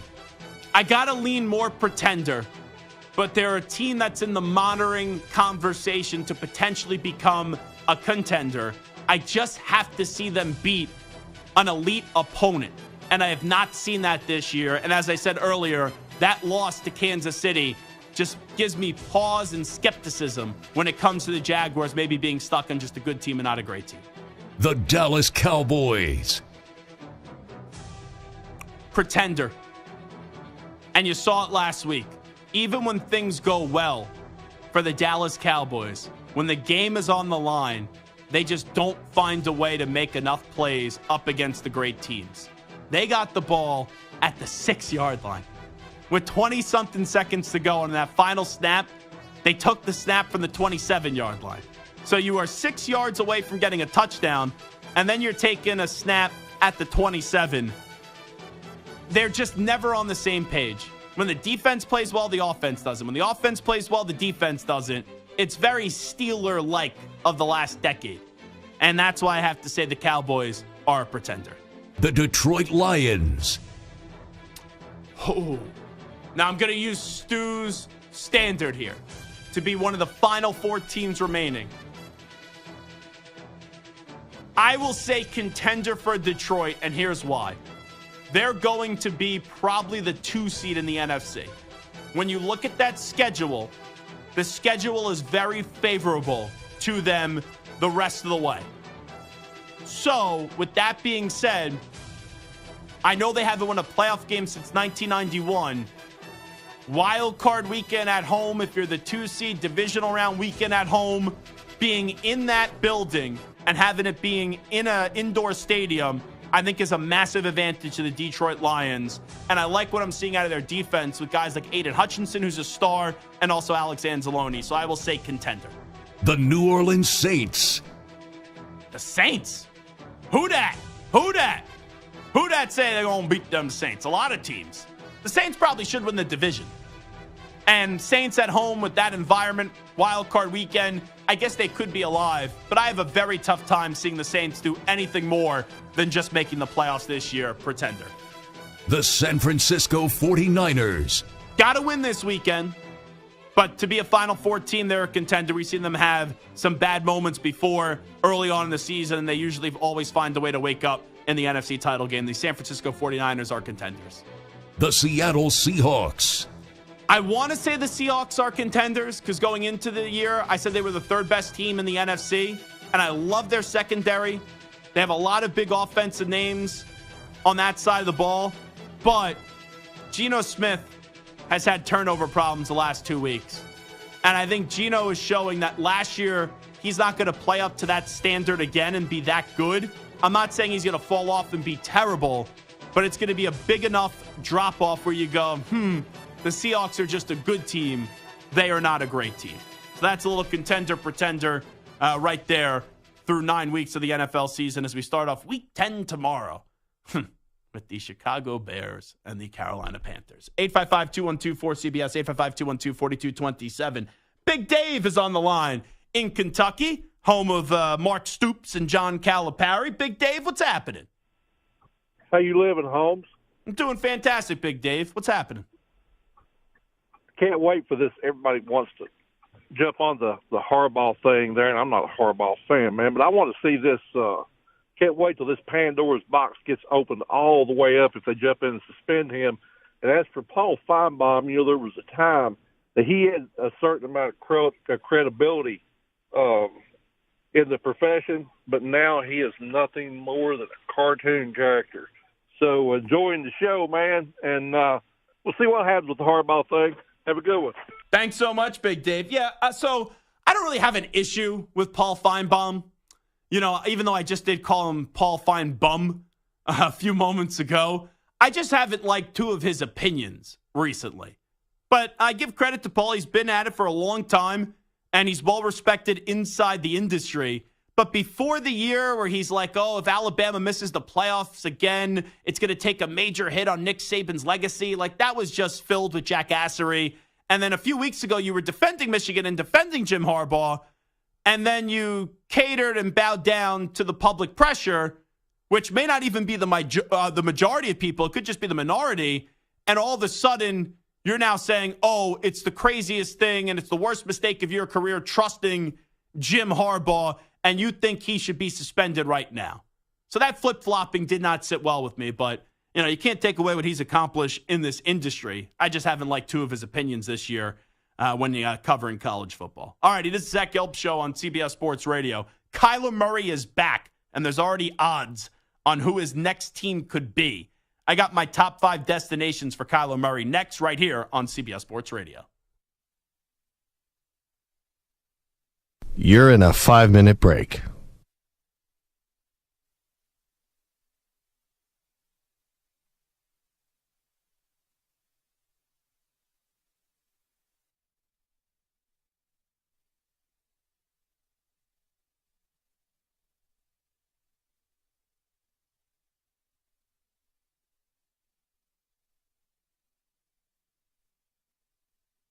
Four minutes, 30 seconds remaining.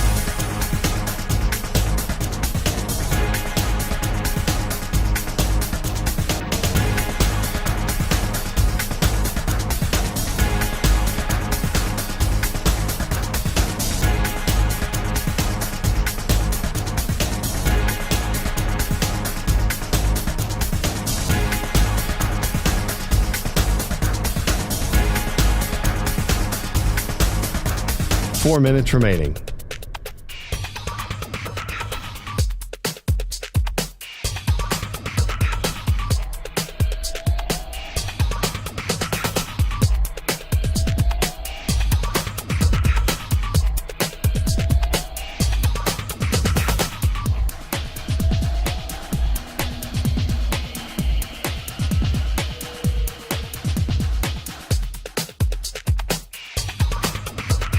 Three minutes, 30 seconds remaining.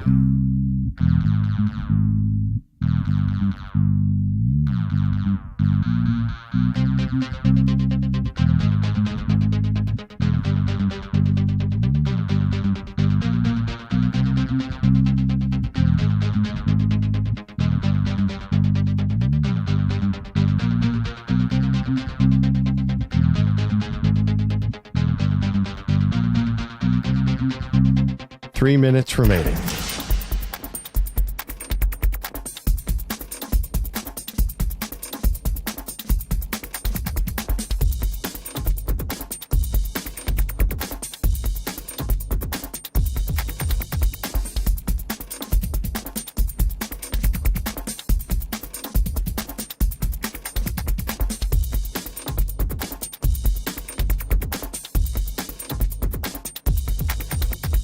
Two minutes, 30 seconds remaining.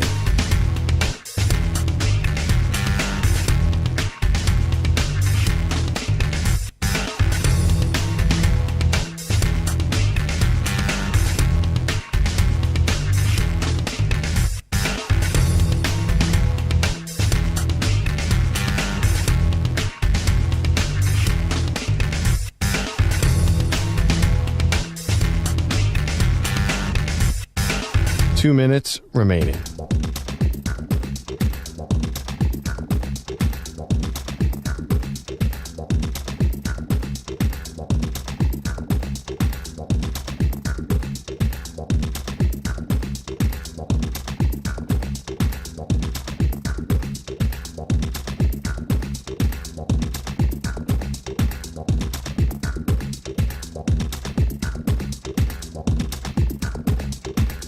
One minute, 30 seconds remaining.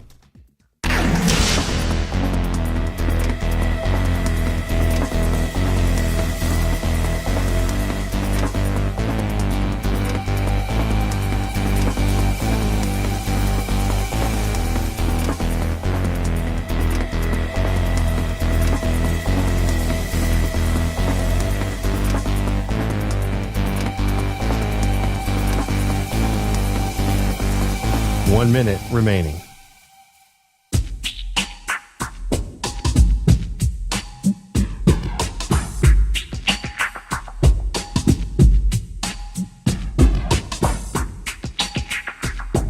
.45 seconds remaining.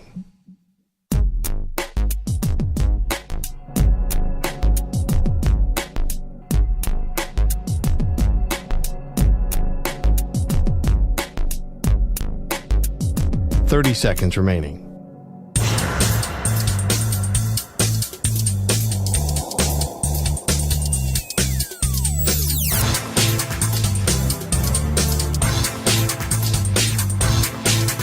.15 seconds.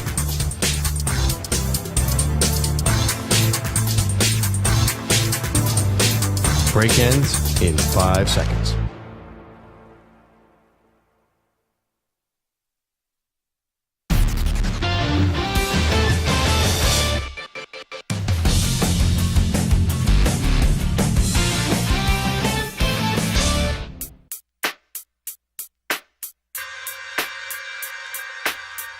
He's live. He's nationwide on CBS Sports Radio. There's morons and then there's Josh McDaniels as a head coach. And this jackass goes, oh, don't you talk about the Patriots that way. It is one of the more inconceivable things and laughable things that I've ever heard. The great Larry David couldn't even write that script of comedy. McDaniels must have known he was getting fired, and he was auditioning for Saturday Night Live. Because when I heard that over the weekend, my chest was hurting because I was laughing. I fell down. I hit the floor because Antonio Pierce came and saved your ass. And you go, nope. I'm going to throw more gasoline on the fire. How dare you, Antonio Pierce, talk badly about Bill Belichick. This is the Zach Gelb Show. Here's your host, Zach Gelb.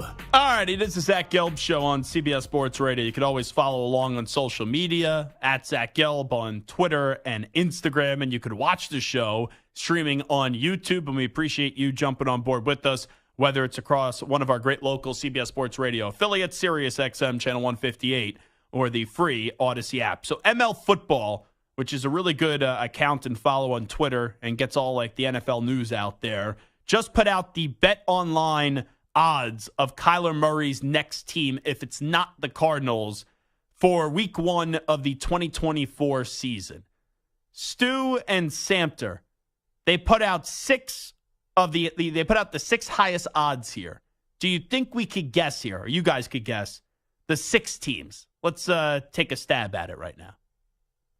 All right, I'll go with the Falcons. They are number 4. They are 7-1 right now. I'll go with the Patriots. The Patriots are number 1. So you have the Pats being at number 1, the Falcons being at number 4. Okay, how about we throw in the Seahawks? The Seahawks are a team that I think are a good destination, but Vegas is clearly prognosticating that the Cardinals will not make a trade with the Seahawks in division. The Seahawks are not in the top 6. Pats off the board, Falcons off the board. Pats are 1, Falcons are 4. So we got 4 more teams that you guys got to try to guess here. I'll go with my Las Vegas Raiders. Good guess. Sexy guess. Not in the top 6. That's odd. NFC North, Vikings, Bears. 2 great guesses.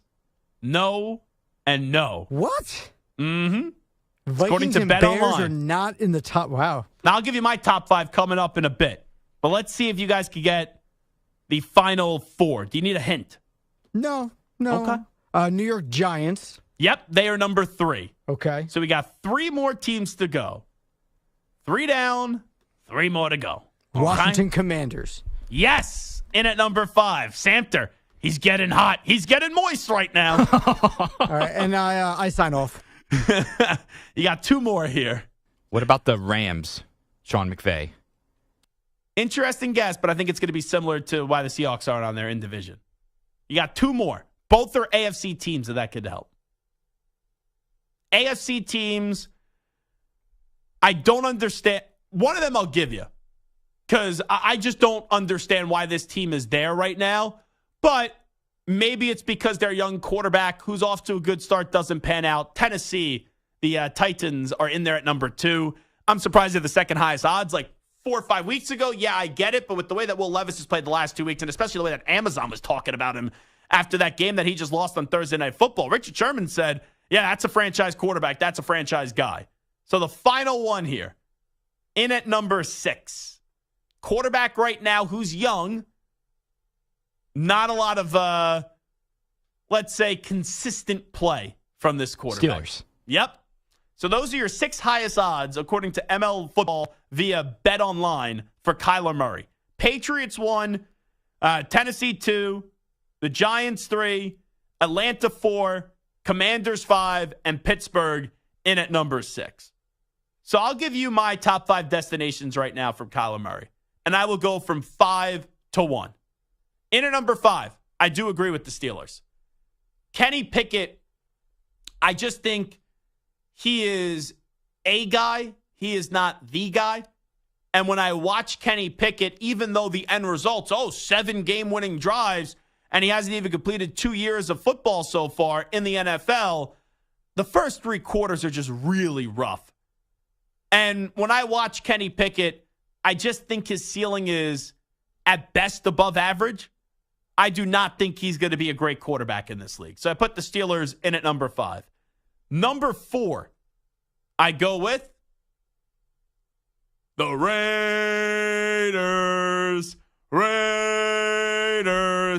The Raiders need a splash. The Raiders need some conviction. The Raiders need some hope. Now, I'm sure Stu is hoping that this team tanks and they go get a great quarterback in the draft, but they've already won probably enough games where at best you're going to be picking like 8 or 9 even if you start the tank. And that's far away from Caleb Williams' status. That's far away from Drake May's status, even Michael Penix Jr. So don't just go take the 4th or 5th best quarterback in the draft. Go trade for a guy like Kyler Murray. I know the contract could be a concern, but you want to try to persuade Davante Adams to want to stay, Josh Jacobs to want to re-sign. And I get it. Getting Josh McDaniels out of the building is a great start. But Josh Jacobs is a free agent at the end of the year. And I know they could franchise tag him, slap him with a second tag, but that's going to be really expensive.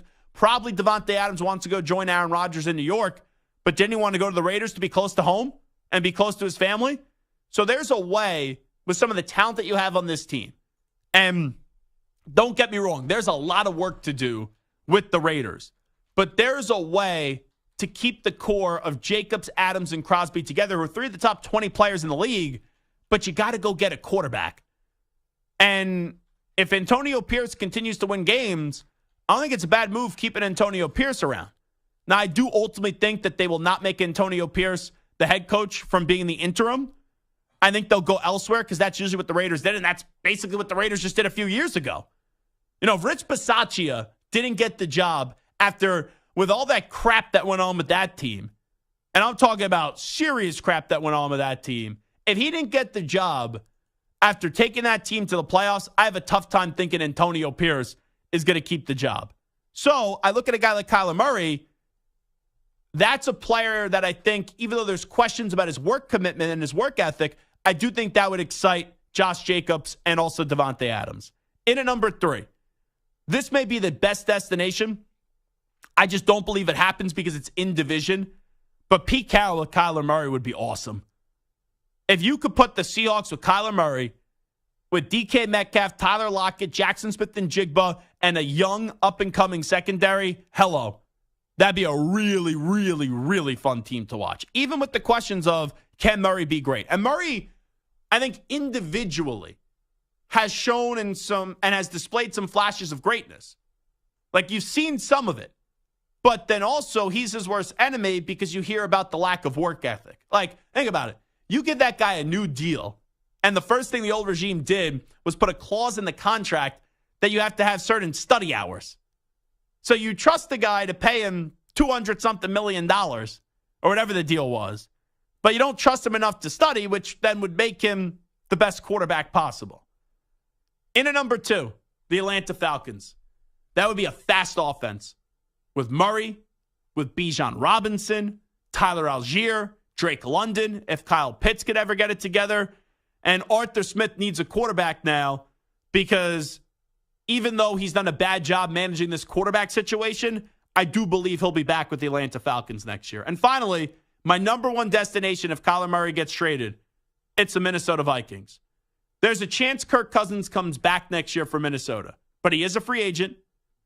If I had to guess right now, I think the 49ers come up short once again, and Kirk Cousins gets that call from his good friend and Kyle Shanahan, and Kirk Cousins gets a chance to go win a Super Bowl in Santa Clara with the 49ers, and that creates an opening. And you haven't got this Justin Jefferson contract figured away yet. You look at Jordan Addison. He is someone that is another good young wide receiver in this league. You got those two guys. You got a defense that's improved under Brian Flores, a player-friendly coach in Kevin O'Connell as well, and an offensive-minded coach who is probably going to look at Kyler Murray and saying, I could get the best out of him because everyone does have an ego. And that would solidify the long-term quarterback position for the Minnesota Vikings, and that would be their next move off of Kirk Cousins. So those are my top 5 destinations for Kyler Murray. Steelers 5, Raiders 4, Seahawks 3, Falcons 2, and the Minnesota Vikings in at 1. 855-212-4CBS, 855-212-4227. Let me real quickly take Mike in Atlanta who wants to chime in on the college football playoff rankings from last night. Mike, go ahead. Hey, Jack, love your show. Love listening to you. Appreciate it. I'm a Florida State guy, and I've been hearing a lot this week and, past couple weeks about Washington should be ahead of Florida State or for whatever. The polls don't really matter right now. It's just for fun and fodder because it's gonna play itself out on the field. If Washington stays undefeated, they don't have anything to worry about. Same with Florida State because Michigan and Ohio State one of them are gonna lose. Agreed. So it'll work itself out. But in my opinion, being a Florida State guy, I think Florida State is the most balanced on both sides of the ball of the top 4, 5, 6 teams. Out west, they give up 50 points a game or whatever. Yeah, we had a struggle this week against Pitt. Our top 2 receivers were out. But championship teams find a way to win. We won on the road at Clemson. Clemson's down this year, but that's still always a tough place to play. We have the LSU game. Our out-of-conference schedule is always Florida. We had LSU this year. That's 2 SEC teams. Yeah, we got North Alabama squeezed in. Yeah, but everyone plays the cupcake. Most of the Michigan played 3 cupcakes to start the season. Exactly. And Mike, let me just say this. Georgia's played cupcakes for most of the season. I like Florida State. I'm a big Norvell fan. I like him going back to Memphis. He always comes on this show. Jordan Travis is tough as nails. Verse, I had higher expectations for him, but I think he's going to be a solid pro. What Florida State's doing right now is awesome. You are right, though. They're going to have to win out in order to get it, and they should when the remaining games are Miami, North Alabama, Florida, and then you'll see them in the SEC title game.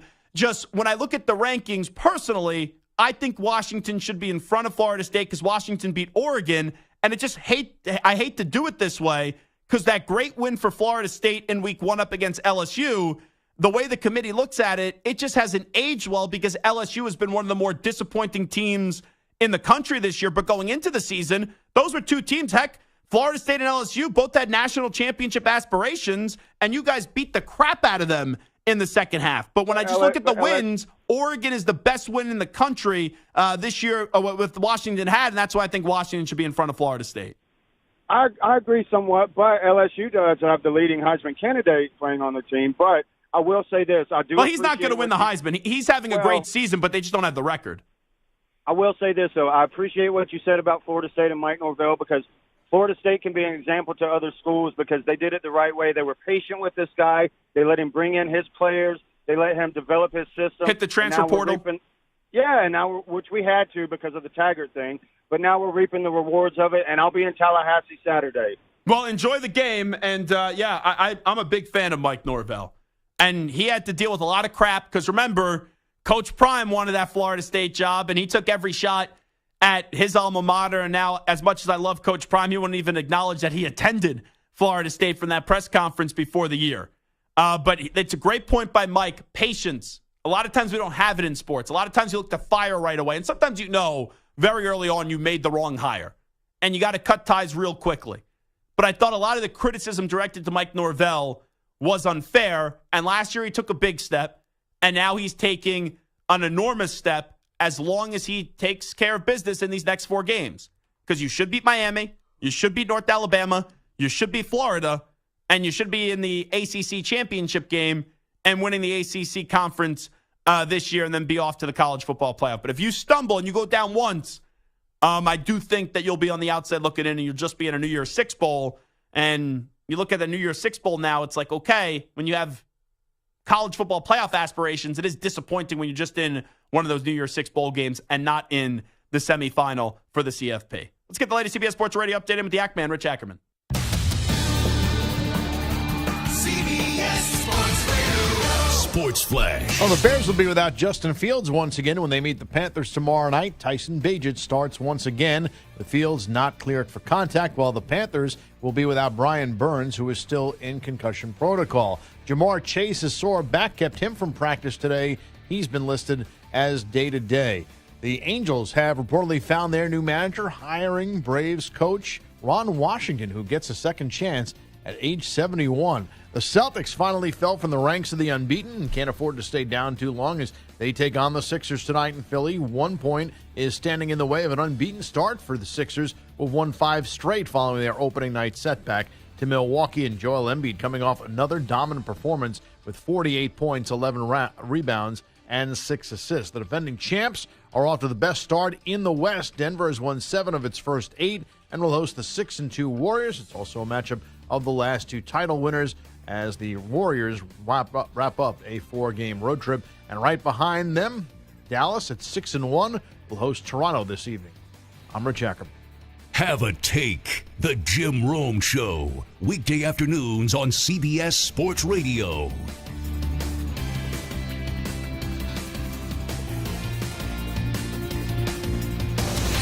CBS Sports Radio.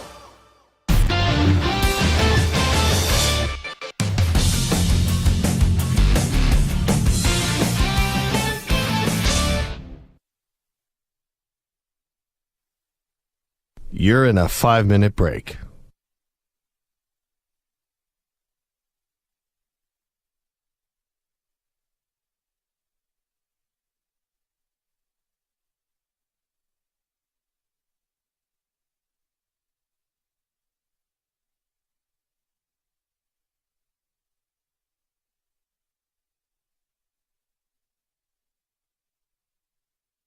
Four minutes, 30 seconds remaining.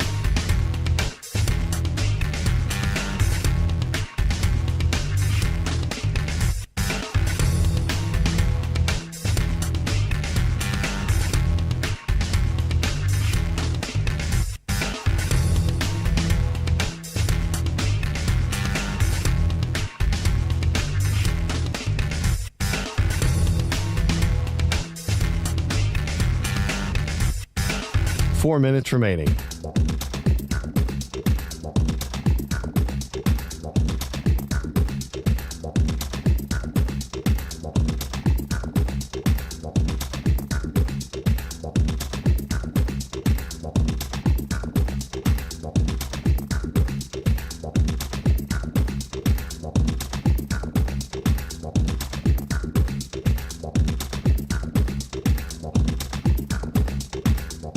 Three minutes, 30 seconds remaining.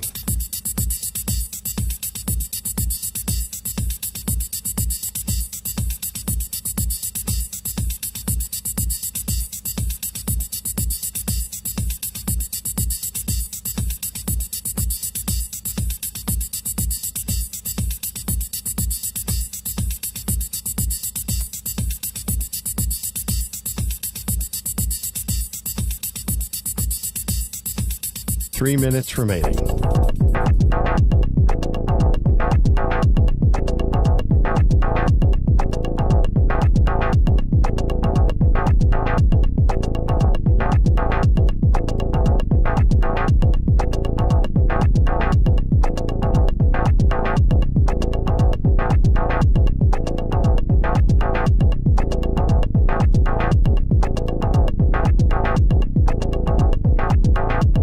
Two minutes, 30 seconds remaining.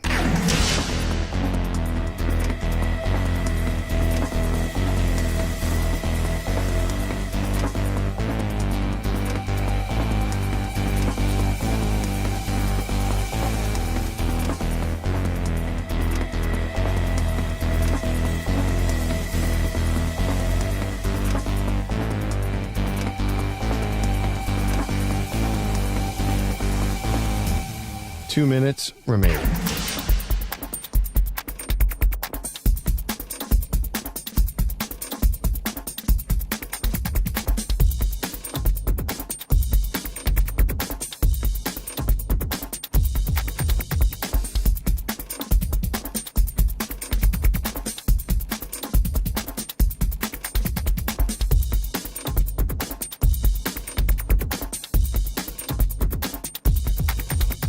One minute, 30 seconds remaining.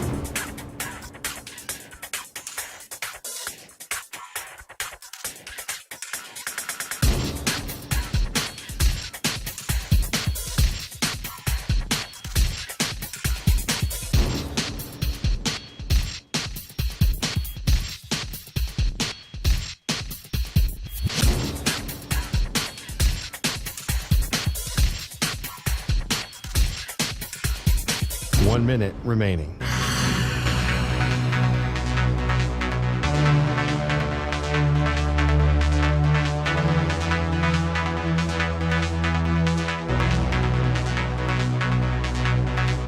Forty-five seconds remaining.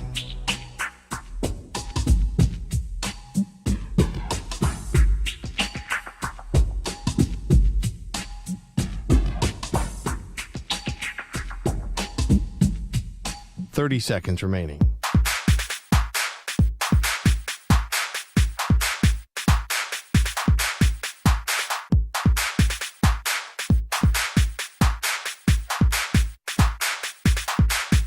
Fifteen seconds.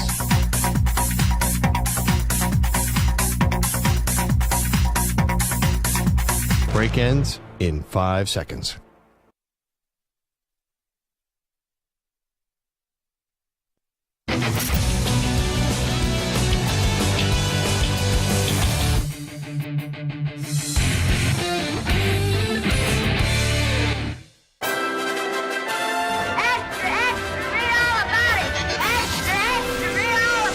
Time for your daily news brief. We get you caught up on the rumors, reports, and reconnaissance from the day in sports. All right, it is the Zach Gelb Show on CBS Sports Radio. Just a quick breaking news alert. According to Jon Heyman, Ron Washington has been tapped to be the new manager for the Los Angeles Angels. I don't know why. Whenever I hear breaking news from Jon Heyman now, I always think back to that arson judge report that he had from a year ago when he meant Aaron Judge and he typed arson. But with that being said, good for Ron Washington. Now the big question becomes, will he have Shohei Ohtani on his team? And if Shohei Ohtani leaves the Angels, is that going to maybe spark Mike Trout saying that he wants to request a trade? I was really hoping that Ron Washington was going to get a better job. One of the great personalities in the game. I was kind of hoping he would go from Atlanta, where he was the third base coach, to becoming the guy that replaces Dusty Baker with the Houston Astros. His press conferences, you knew the Mets weren't going to hire him, but if he got hired by the Mets in New York, those pressers would have been absolutely electric. But anyway, let's go to Aaron Rodgers. So walking off the field when, he's watching the game up against the Chargers on Monday Night Football to wrap up Week 9, Derwin James asked him, when are you coming back? And he's like, I'll be back in a few weeks. Well, Aaron Rodgers clarified that comment in his weekly hit with the Pat McAfee Show.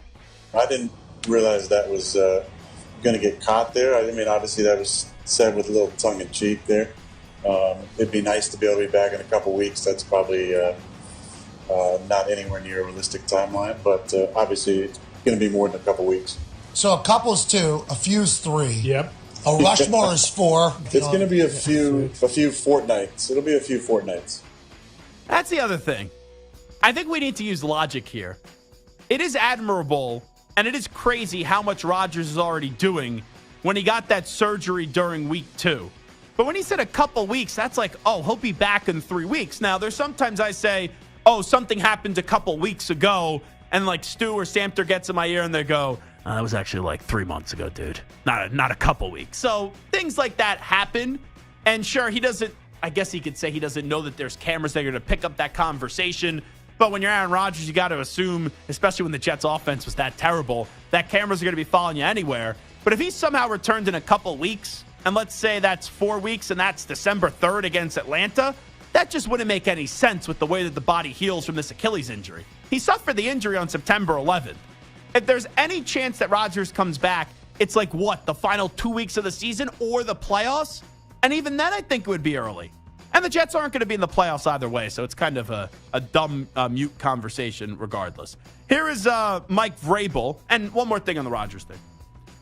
Behind this offensive line, and how if Rodgers was healthy, the Jets could be a Super Bowl contender.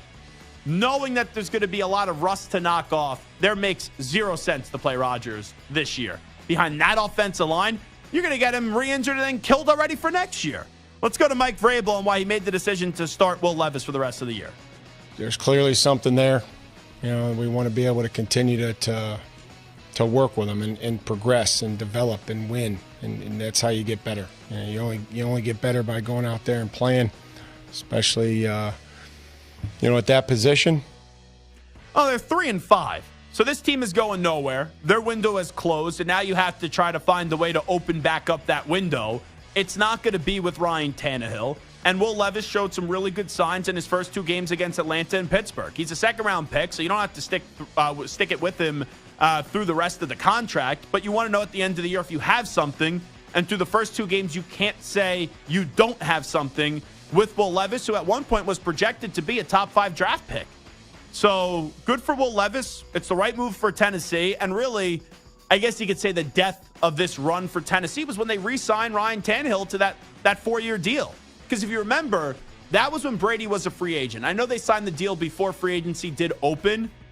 Did Brady say to Vrabel, I'm not coming? But there was that video. If you recall, Brady was at that Syracuse basketball game with that big-time Syracuse donor who now no longer, I think, supports the athletic department because they didn't support him. Aaron something. He's rich. He hangs out with all these people and goes on in private jets, and he bring all these celebrities to the Carrier Dome.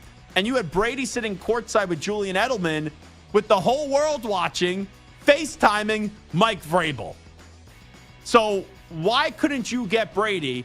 And was it really because you believed in Ryan Tannehill? Because if that's the case, that's so stupid. Here is Myles Garrett on Up and Adams when asked if he would rather have Lamar or Joe Burrow on his team. Lamar Jackson this week, you face Joe Burrow a lot. You play twice a year. I got to ask you, who are you giving the edge to right now? Right now? Yeah, you've sacked Lamar a lot. I think you've taken him down, 4 times? Only 4? Are you taking Lamar or Joe? Well, I'm taking down Lamar, but I'll take Joe right now as far as who's got the nod over the other right now. Both are incredible quarterbacks. Both are playing after the slow start for Burrow, top 6, top 7 ball in the NFL. But yeah, Joe Burrow is the better quarterback. Lamar Jackson is one of the more explosive, electric playmakers in the league. He's a tremendous quarterback. We all know that. I've been a big fan of Lamar Jackson for a long time, and I've always been a defender of Lamar. But the better quarterback is Joe Burrow. Let's go to Paul Feinbaum on ESPN via Get Up, as he went from defending Michigan to now slamming Michigan, and now he's demanding that the Big Ten steps in and does something with Michigan. Everything that happens from here on with the University of Michigan is going to be tainted. And I think that's the real issue here for college football. Can you imagine, Greeny, on January 8th, if Michigan wins the national championship and Jim Harbaugh is given that trophy, I think the rest of the sports world is going to turn its nose in disgust. And that's a real issue here. Oh, stop, and I think Paul. what Petiti has to do is take a page from Roger Goodell, like it or not, and take control of this situation. All right, so you take a page from Roger Goodell. So I guess that means when he went after Tom Brady for the Deflategate suspension. But look how long that was in courts before Brady withdrew everything and then just took the suspension. So stop, Paul. And I know I sometimes say football is a religion to me. But when people actually treat it like a religion, as if this would be like the biggest infraction or the biggest crime in the world, if God forbid Michigan wins the national championship, and God forbid that cheating, lying Jim Harbaugh is on the stage, as if like Paul Feinbaum would be disgusted by it. Oh, give me a break, Paul. That's loser hour. From Paul Feinbaum to Bum Brooks, Dylan Brooks, who got exposed last year in the playoffs, went after LeBron and then put his tail in between his legs and ran away from the media. Here is Dylan Brooks on his plan for guarding LeBron James. Ready to lock him up. Shooting the ball well, he's been playing well, so I'm just there to make him tired, make him get into that, fourth quarter early. Damn, that's actually really sad audio. his confidence is just taking such a hit with what happened the last year. And it's so different from where we were a year ago to where we are now, or just even like a few months later. But that's really sad because he knows he has to be so calculated and he can't speak how he really wants to speak there because then everyone's going to slam him for it. Here's Brian Cashman yesterday, who runs the Yankees, on the narrative the Yankees are analytically driven. People talk about we're analytically driven, right? We have the smallest analytics department in the American League East. We have the largest pro scouting department in all of baseball. Is that a shocker to you, to everybody? Shouldn't be, but no one's doing their deep dives. They're just throwing ammunition and bullshit, accusing us of being run analytically. Analytics is an important spoke in our wheel, but there's not one team that's not using it. We're no different. But to be said we're guided by analytics as a driver, it's a lie. But that's what people want to say. I know I can't change that narrative. All I can continue to do is say bullshit, not true. Oh, why does everyone then say it? And then you admit to using analytics. Everyone uses analytics, but is that a lie that you have the smallest analytic department or whatever he was trying to say? Like, you're the Yankees. Even if you half-ass something, it's got to be better than a lot of these teams with no resources. Kind of roll my eyes, and that's just Brian Cashman on the defense mode because he knows people are turning on him. Let's go to Robert Saleh on ESPN New York, why he has not gone to Trevor Siemian yet. With a 39-year-old quarterback, why a guy who couldn't start last year was the first line of defense if he went down. You've got Trevor Siemian in your building. Why not give him a try? No, I got you. No, it's, again, the fair question. And, it's, like I said, he I got nothing for you, Michael. You got me. I'm gonna plead the fifth on all this one. Wow. That just screams as if, well, the general manager's telling me I got to go on out there and play Zach Wilson. Finally, here's Ryan Day asked a very interesting question at his press conference. Just noticed an email this morning that you can now bet on a celebrity boxing match between you and the guy who coaches up north. Are you in a good mood, by the way? I get it, Clay. I know that it's the topic of conversation right now, but say you're going to whoop this guy. I'm just curious if you've ever been in the ring, ever sparred. I appreciate you, Clay.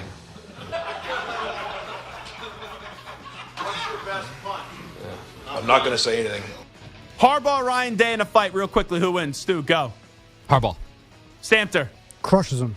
Yeah, I don't want to be Adelaide Bird and mess up the scoring decision, but I think Harbaugh would kick Ryan Day's ass.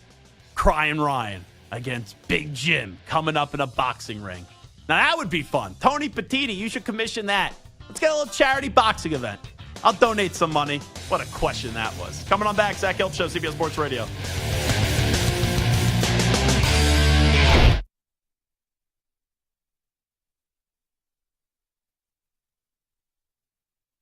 You're in a 5-minute break.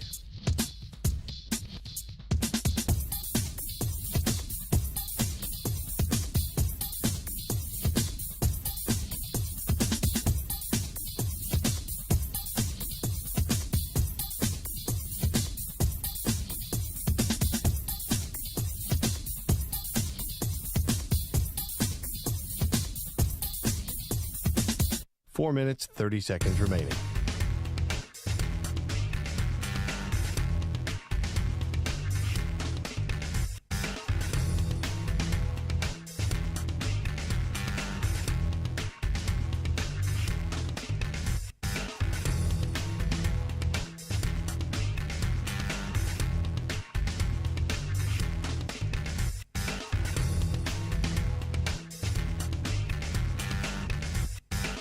Four minutes remaining.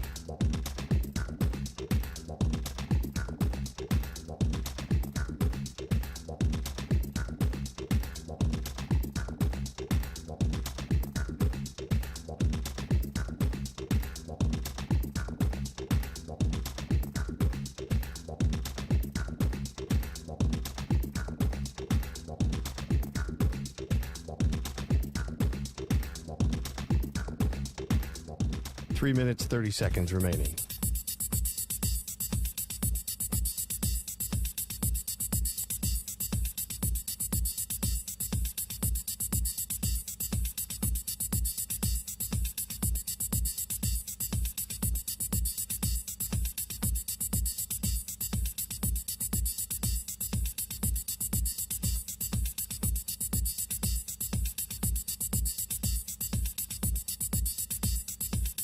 Three minutes remaining.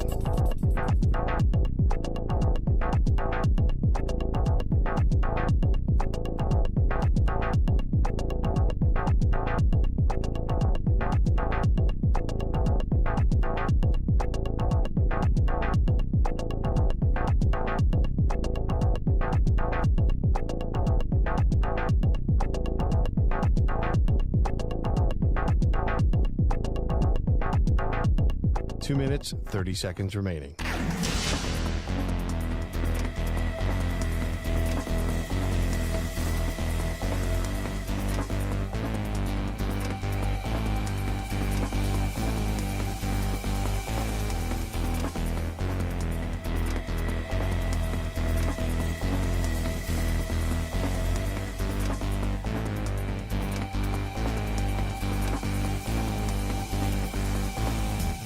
Two minutes remaining.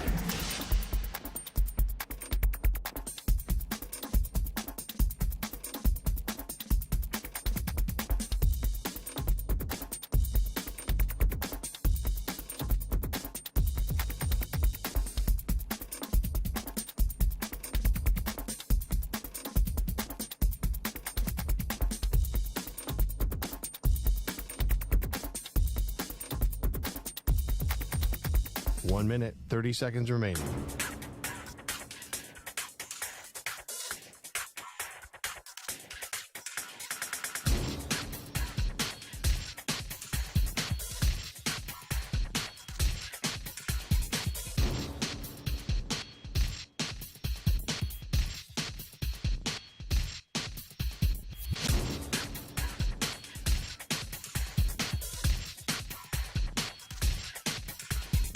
One minute remaining.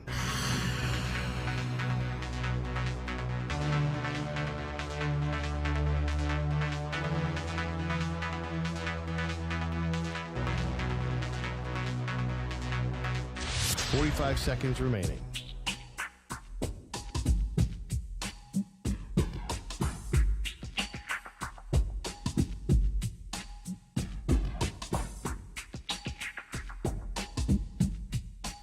Seconds remaining.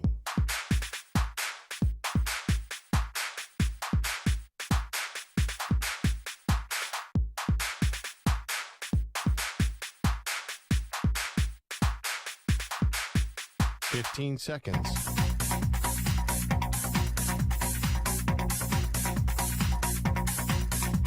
Break ends in 5 seconds.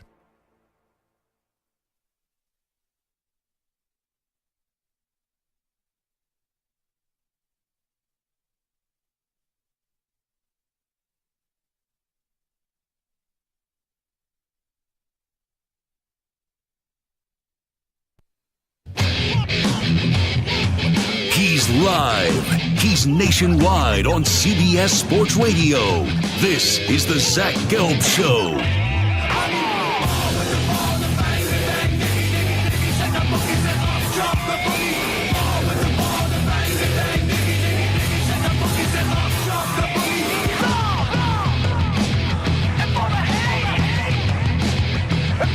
Here's your host, Zach Gelb. Final hour on this Wednesday edition of the Zach Gelb Show on CBS Sports Radio. Still have an entertaining 60 minutes of radio for you. Devin McCourty going to join us coming up 20 minutes from now. And we'll have him preview that highly anticipated Sunday night football game, right? Between the Raiders and the Jets. Also, we will go around the NFL with the former New England Patriots and Rutgers safety. Two things right now on Twitter before we get to a little Take 5 Wednesday. Adam Rittenberg, who works for ESPN and covers college football. Michigan has sent its response to the Big Ten as school officials tell ESPN Commissioner Tony Petitti now must decide how to proceed with potential discipline. I've said this before. I'll say it again. I do believe Tony Petitti is going to put some sort of suspension on Jim Harbaugh. Then this will go into the courts. This will become a litigious situation.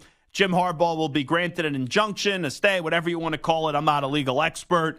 And he'll still be able to coach this year, and then it gets punted until next season, and we'll see if they could get a final outcome there. Or maybe Harbaugh just says, yeah, I'm done with all this crap. Let me just go win a national championship this year. If he does it, or just live with the results of however it goes down this year, and then you bolt back to the NFL. But if the NFL teams don't come calling, you don't get offered an NFL job, then you go back to Michigan and you got to deal with whatever punishment is agreed upon. So that's the latest with the Michigan scandal.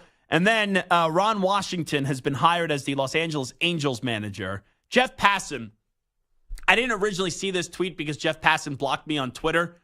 And it all goes back to when he got the Francisco Lindor story wrong a few years ago, that Lindor wasn't going to get a new contract with the Mets. And then 15 minutes later, Francisco Lindor signed the contract extension. All I did was post his old tweet to another radio host that had beef with Jeff Passan and was like, oh, your guy ended up getting the story spot on, and kind of like just said it in a joking fashion.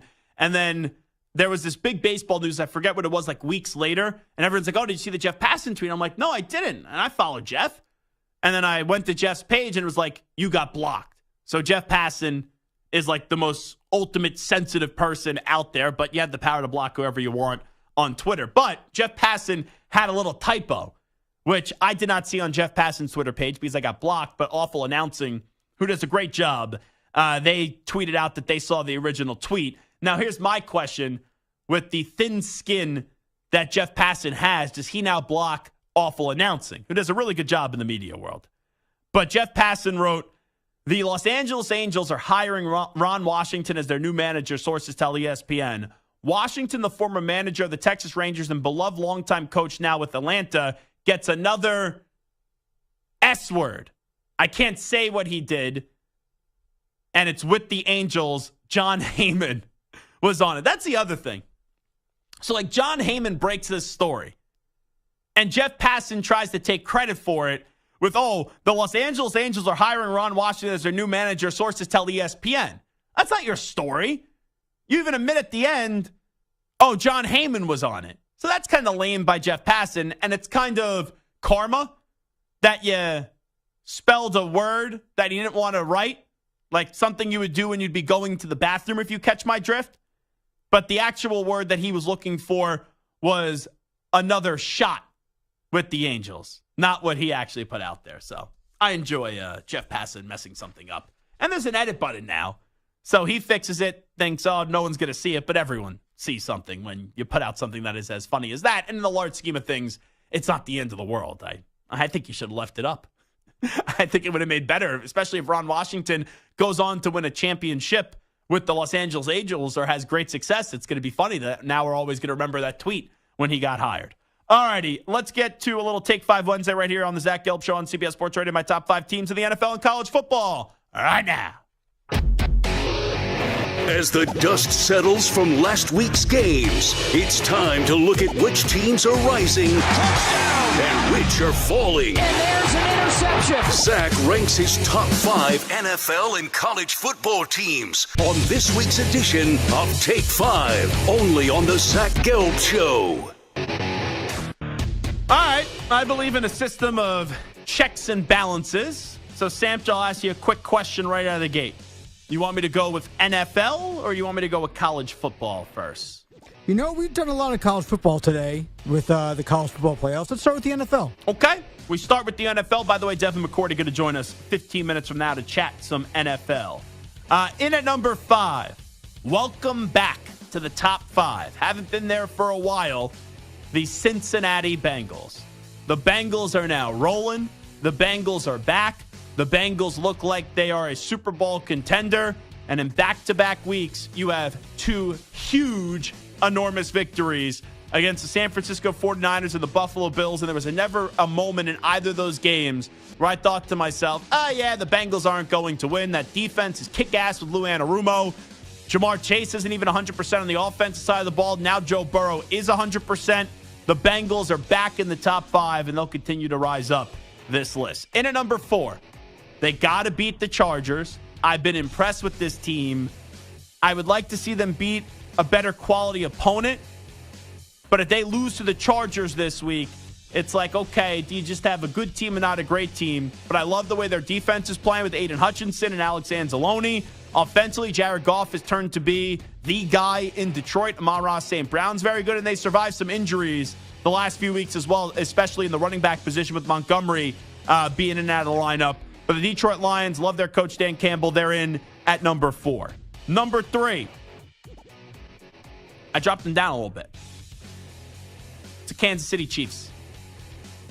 The thing with the Chiefs, and they're coming off a win against Miami, the Chiefs are always going to be dangerous because that defense has been phenomenal. And you have Patrick Mahomes and you have Travis Kelce.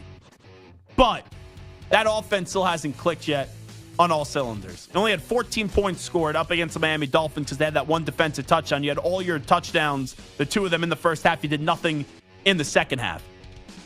I just don't think they're the most well-rounded team right now in the AFC. Because in at number 2 are the Baltimore Ravens, who, by the way, Baltimore just recently dominated the Lions and dominated the Seahawks. The Chiefs lost to the Lions. So that also is why I got to put the Ravens in at number 2. And their defense is kick-ass in Baltimore.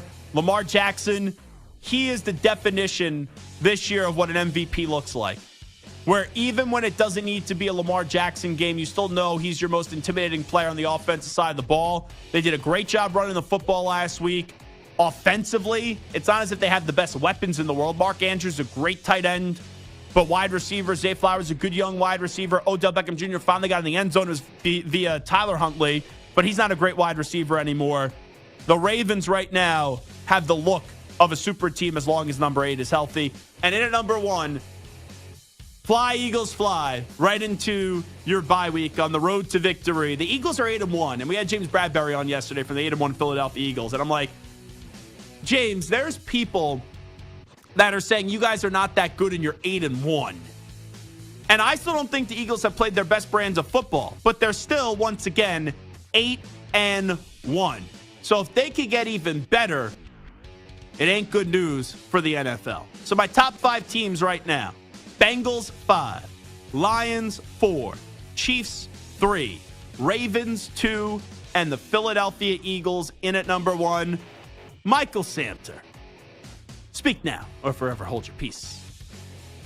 I mean, they can't beat teams above 500, but when that offense gets rolling, the Dolphins are dangerous. Yeah, and that's the thing, though. They're dangerous on offense, even though up against Kansas City, they only were able to score 2 touchdowns, and that occurred in the third quarter. The reason why I can't put the Dolphins in there yet is they can't beat a team in a big game. Their 3 biggest games of the year, they lose to Kansas City, even when Kansas City didn't play their best. They got blown out by the Buffalo Bills, who are not even a great team this year. And then they lost to the Philadelphia Eagles. So I can't put the Dolphins in the top 5. The Jaguars are coming? They are. And I like Jacksonville a lot. I'm a big fan of the Jaguars, but the one skepticism I have about them is that Chiefs game in week 2, their offense only scored 9 points. I got to see them go out there, and they have an opportunity this weekend up against the 49ers, a good team. You got to find a way to get a win up against a team like the 49ers to show up against one of the quote-unquote better teams in the NFL, you're able to get the job done.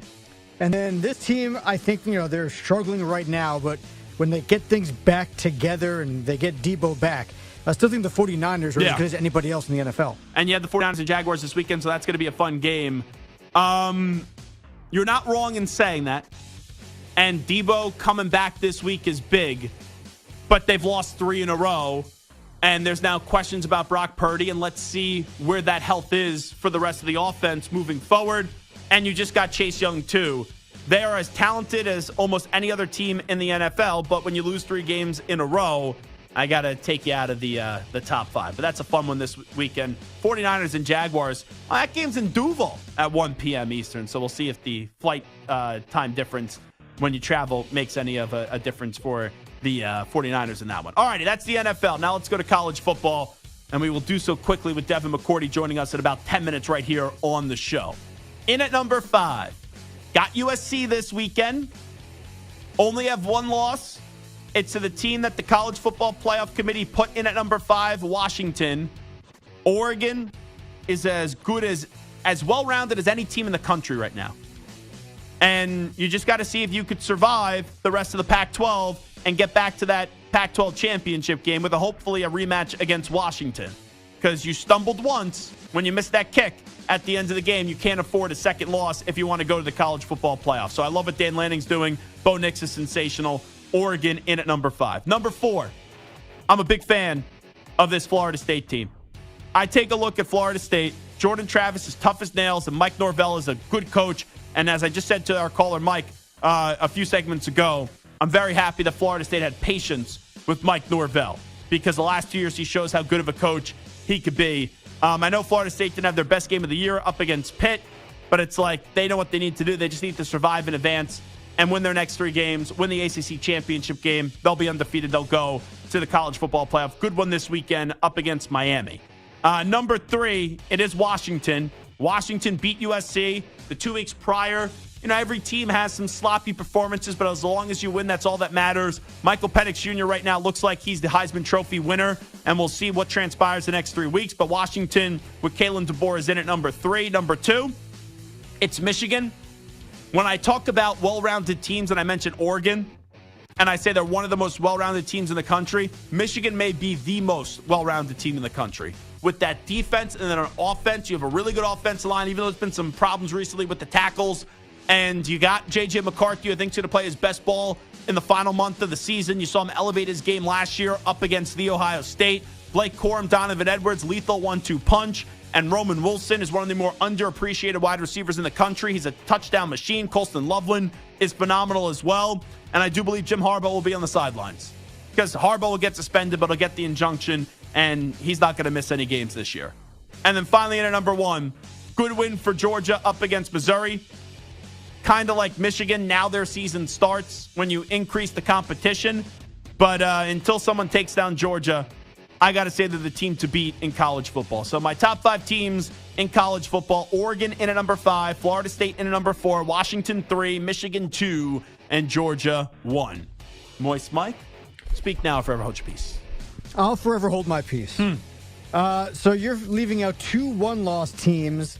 Obviously, Texas beat Alabama, but Bama is rolling in the SEC. So why are Texas and Alabama not in consideration for your top 5?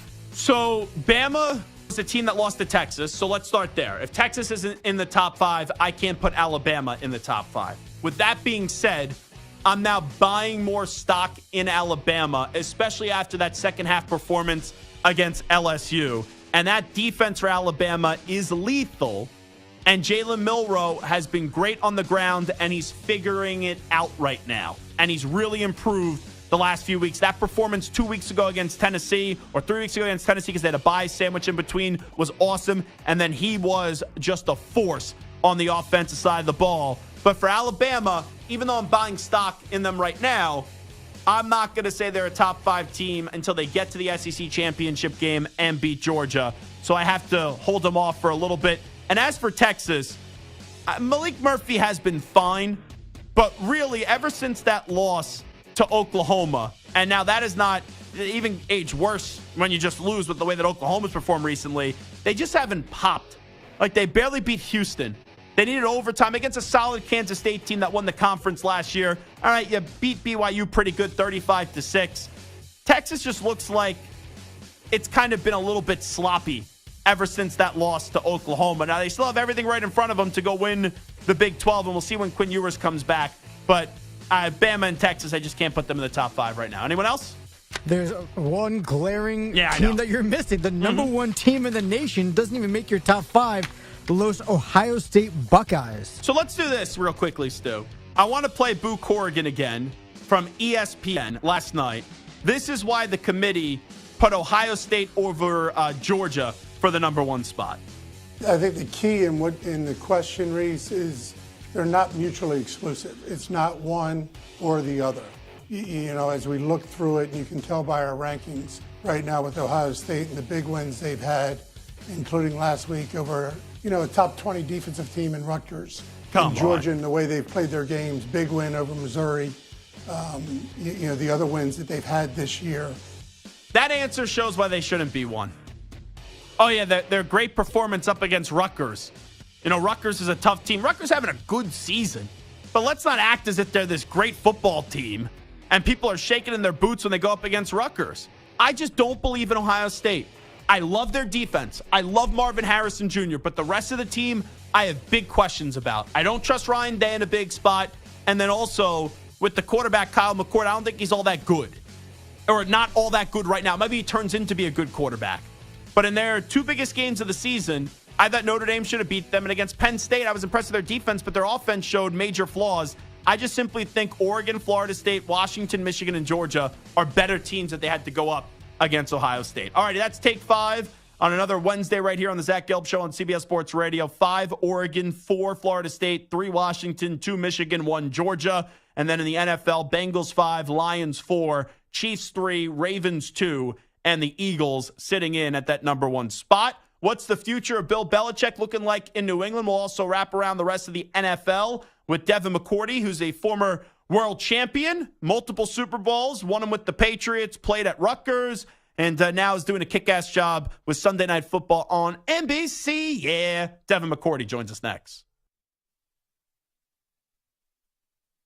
You're in a 5-minute break.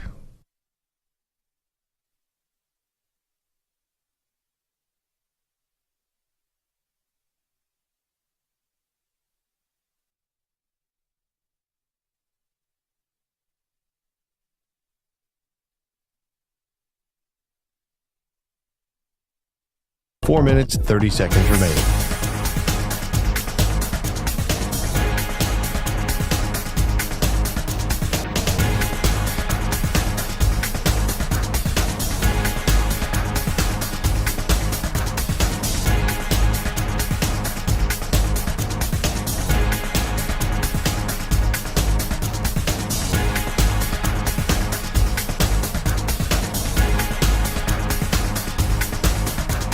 Four minutes remaining.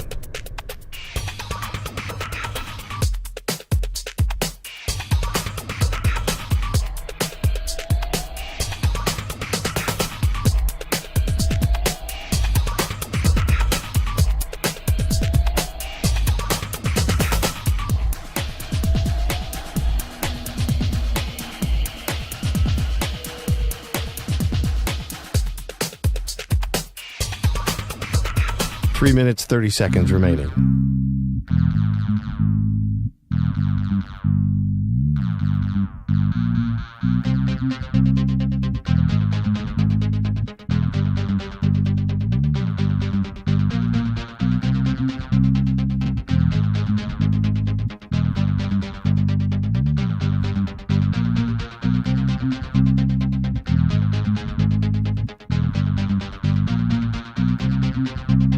Three minutes remaining.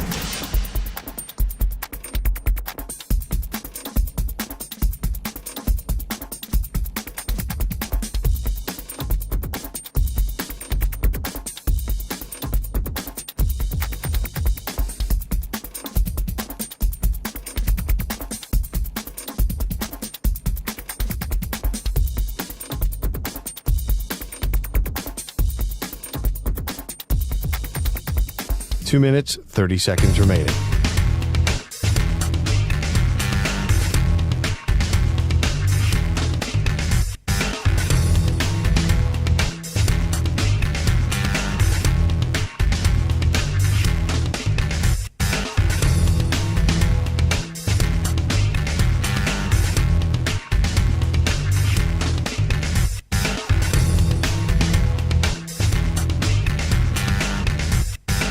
Two minutes remaining.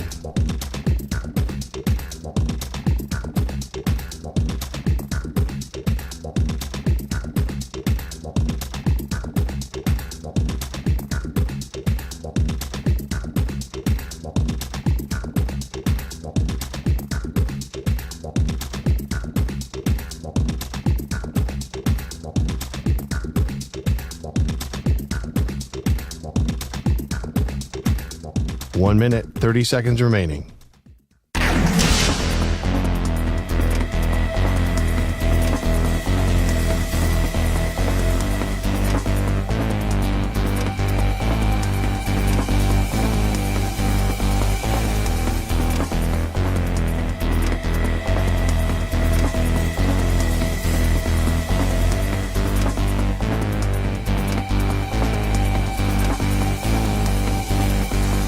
One minute remaining.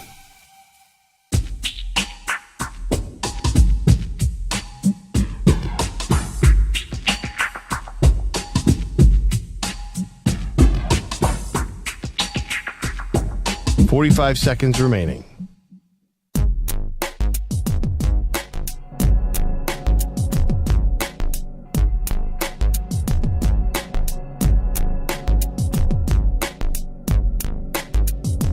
30 seconds remaining.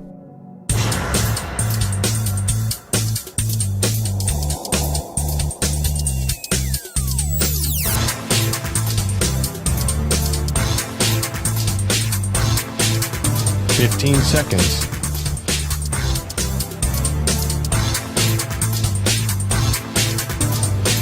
Break ends in 5 seconds.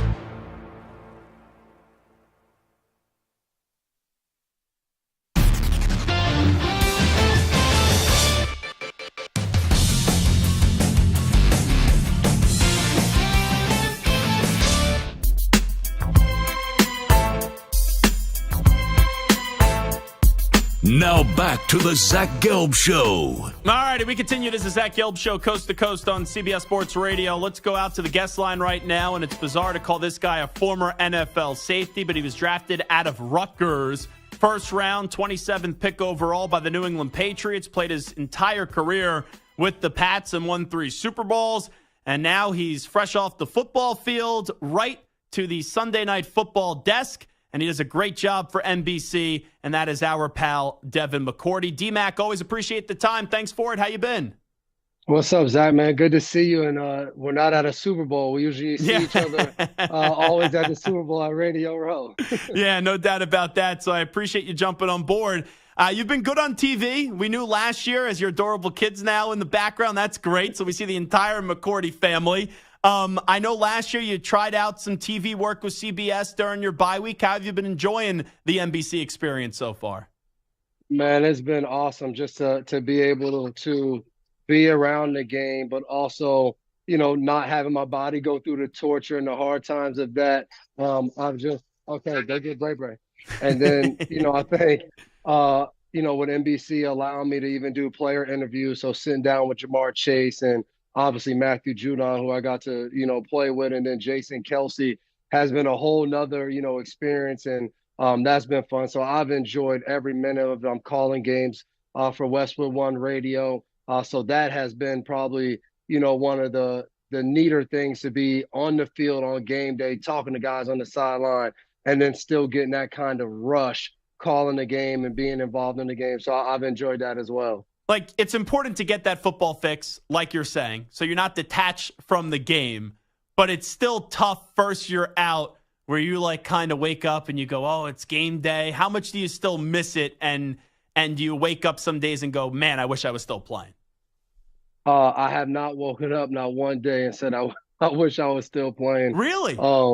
I haven't, man. I think for me too, I had a chance to still play this year. Even before announcing my retirement, I never even contacted Bill or had any conversations about coming back because I wanted to make that decision for myself without anybody else talking to me. So even this year, one of my friends reached out to me and was like, yo, one of our personnel guys was like, do you think he would be interested in coming back? And I just don't, man. I think football was an awesome time in my life. I had so much fun playing, but I think it was time. I think, everything I was able to do in New England with the guys I was able to do, it was special. But, the only thing that I do miss is the camaraderie, being in the locker room, being around the guys, the laughs, the jokes. And I've got a little bit of that with NBC. Sunday we watch all the games together, so I still get a little bit of that rush. But, actually going out there and playing the game, I like this side. I win every week. I haven't lost a week yet since retiring. So that's a lot more fun. Now, with that being said, Devin McCourty, you're a championship player. You live for the big moments. It's one thing to pass up those phone calls now. Phone call comes in December with 3 weeks left in the season. Hey, Devin, we just lost our safety. You got a team that's ready to go win a Super Bowl. Would you then maybe think about returning? If they need 100 and probably 85-pound safety that hits the Peloton every few days, I don't think I'll be much of a help. If I do get the call, the first guy I'll call Eric Weddle and ask him how it felt. Was it worth it? I know he tore his pec at the end of it. I talked to him after they went on that great Super Bowl run. But nah, all jokes aside, I don't want to say no, I would never do that. But I would say sitting here right now, beginning part of November, it would be really hard for me to think about putting on a helmet and pads again and going to play football. I just think, it would be really hard to do that. And let's be real. I know why you retired. You may not admit this. You may not confirm this when I'm saying it. But the biggest reason you retired is your brother went to TV. He started to get all the spotlight. And you have to show him who the best McCourty is and that you're better at TV than Jason. You know what, Zach? The crazy thing is my whole football life and career, I built it up so people would only know Devin McCourty playing in New England, and they would always mistake Jason for Devin. Then he goes on Good Morning Football. Everywhere I go, people come up to me and go, man, I watch you every morning. That's You're amazing. Awesome. Man, I love your Fit List segment. I'm like, that's not me. I even went to his son's football game while he's in Germany. And everybody was like, Coach, I can't believe you came all the way back from Germany. I'm like, I'm not him. So I definitely had to come and jump in this field to try to steal his spotlight. That's absolutely gold. Devin McCourty with us. So we just ranked our top 5 teams in the NFL. I had the Ravens in at number 2, the Eagles at 1. Would you agree right now that the Ravens are the best team in the AFC? I would take the Ravens. I think it's always hard. I got an opportunity to play with Tom Brady for 10 years. So you get that one guy in the league at quarterback where you're like, I don't know if I ever want to bet against him. And that is Patrick Mahomes right now. Like, I don't know if you ever really want to bet against him. But if you are going to bet against him in the AFC, I'm taking Action Jackson. What they've built, I think that defense is playing out of its mind. Have a really close relationship with Kyle Van Noy, so I'm talking to him all the time. And what he's been able to do adding on to that defense. But I think what Lamar Jackson has turned into, he's a guy that can stay in the pocket and throw the ball. He's a guy that can, take a loose play that breaks down and make an unbelievable play.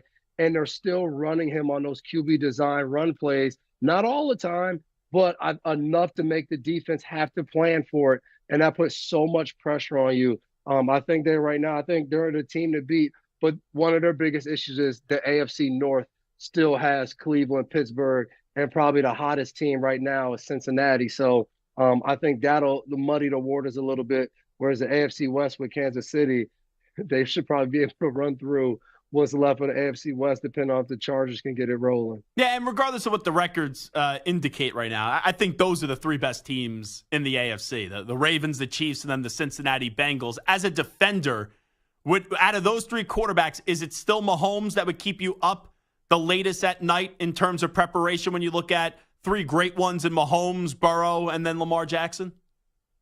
Yeah, he would, because I would think about having to play him second week in January, and that time in the AFC Championship. I would see him being at the absolute best, continuing to build like this team last year in Kansas City. Watching the beginning of the season, they lose Tyreek Hill. Everybody's kind of like, that doesn't look the same. Like, I don't know. And then by the time we got to January, it was like, man, this team is rolling. They're great, Patrick Mahomes. So, like, that would be the thing that kept me up at night, is that guy's probably, and that team under Andy Reid is going to probably be playing their best ball at the end of the season. Not to say these other teams can't, but they have a proven track record of being able to do that over the last, 6 or 7 years that they've played in that AFC Championship game. That would kind of keep me up at night. Devin McCourty here with us. I remember that AFC Championship game. It was one of the best games I've ever seen. You guys in Kansas City going up against the Chiefs. We barely saw you on the TV because you were so far down the field, just making sure that Tyreek Hill didn't get the football. Yeah. Everyone goes, Devin McCourty played a great game. I go, I know Devin McCourty starts. I know he's a great player. I didn't see him once on the TV, but you did a great job up against Tyreek. You knowing how difficult it is to prepare for Tyreek, and now what he's been able to do in Miami with Tua, do you think he has a case if the Dolphins pick up some more wins to maybe win MVP this year? Yeah, I mean, I think it's time to stop, naming this basically the best quarterback in the league for the year, because as we look at these guys, what Tyreek Hill has been able to do is phenomenal. Like, we thought Patrick Mahomes was a huge part of Tyreek Hill being successful, and all he's done since then is put up career years and career numbers. And if he goes out there and breaks Calvin Johnson's record this year, and even if he doesn't, just what he's been able to do week in and week out is unbelievable. Like, teams have come into games and saying, we can't let Tyreek Hill beat us. And then you look up and you're like, dang, he finished with 160 yards and a touchdown. Effortlessly, too. It's remarkable. So I do think it's time to, especially this year, there hasn't been a quarterback consistently. Like, obviously, Joe Burrow's hot right now. Lamar Jackson's had some unbelievable games. Tua's obviously played well because he's throwing the ball to Tyreek Hill. So, he has numbers too with, throwing the waddle, and he's done a great job of running that offense. But I think when you look at MVP, like what the team would be without, this most valuable player, Tyreek Hill's been that, I think by a long shot this year. Devin McCourty here with us. When you look at Buffalo, is it just something missing with them? Because they've been so inconsistent. I think they're just a playoff team. I have no expectations for them, though, once they get into the postseason. I said it before the season.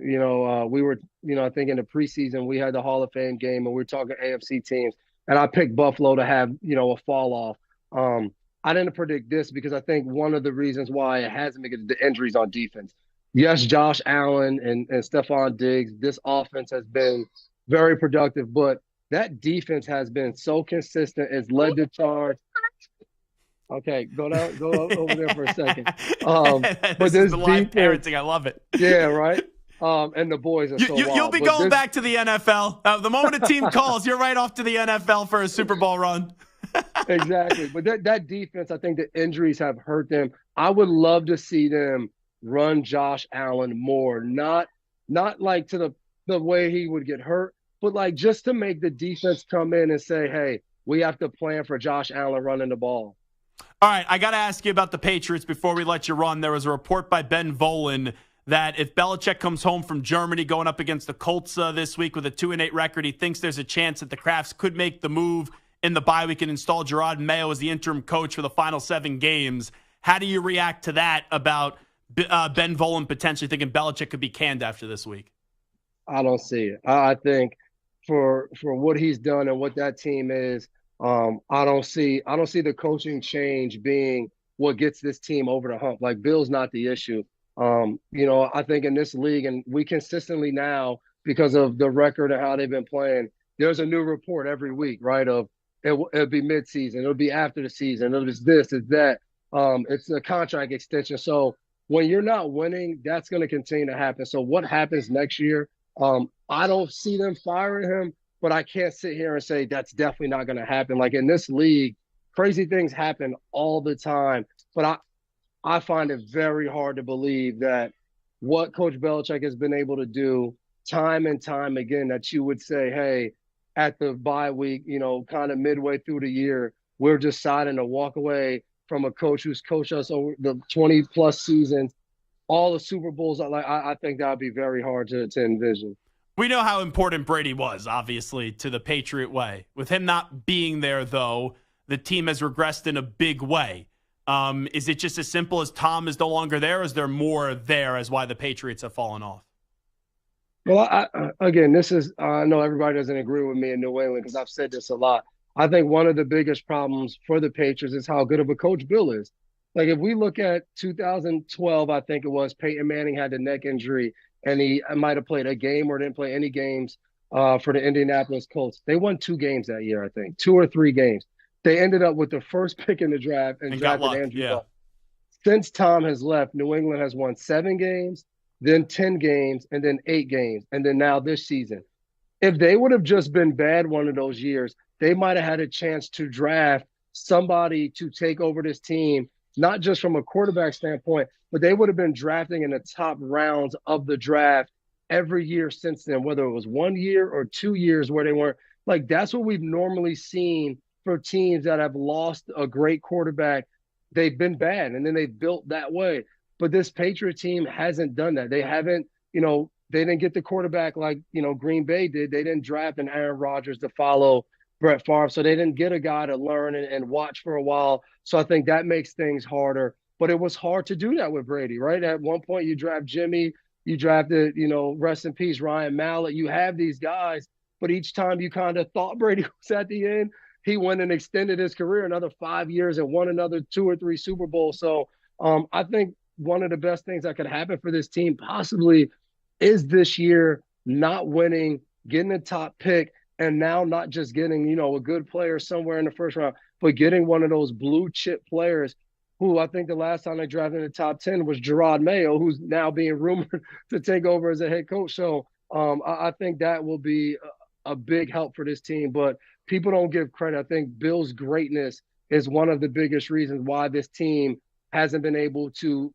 be bad and get those good players like Mike Tomlin told Chase Young one year, I hope to never be able to draft a guy like you because that means we were really bad the year before, and the Patriots haven't had that opportunity. So last thing I'll ask you on this, Devin McCourty, and then we'll let you run. Let you go back to the daddy daycare duties inside your palatial estate.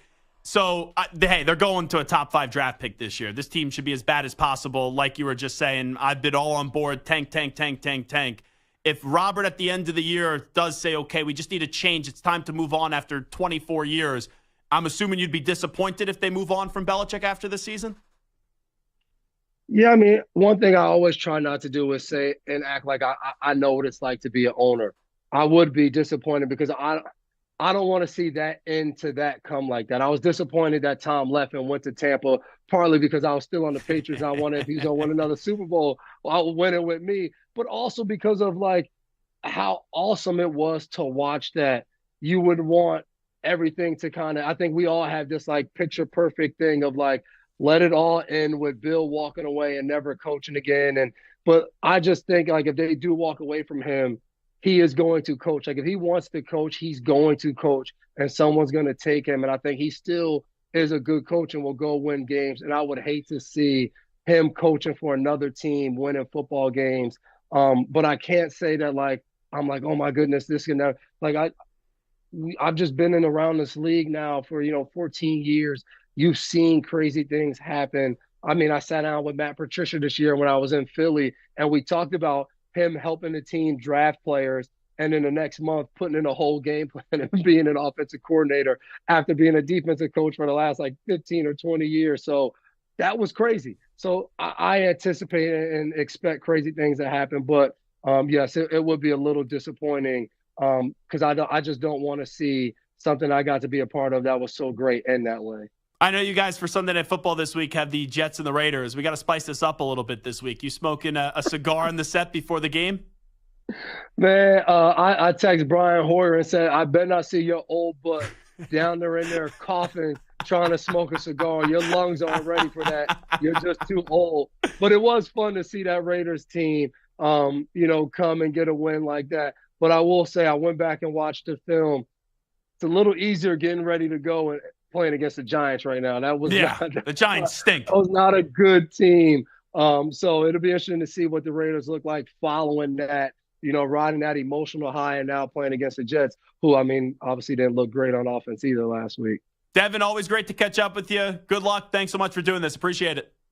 No, good to talk to you, Zach. Have a good one. There he is, the great Devin McCourty, 3-time Super Bowl champion, joining us right there on the Zach Gelb Show on CBS Sports Radio. And I'm just saying, Devin's been on with us. Jason's been on with us in the past. I haven't heard from Jason in a while. I think Devin's my favorite McCourty when deciding between the two twins. All righty, Zach Gelb Show, CBS Sports Radio. Let's get the latest update in first with the Ackman, Rich Ackerman.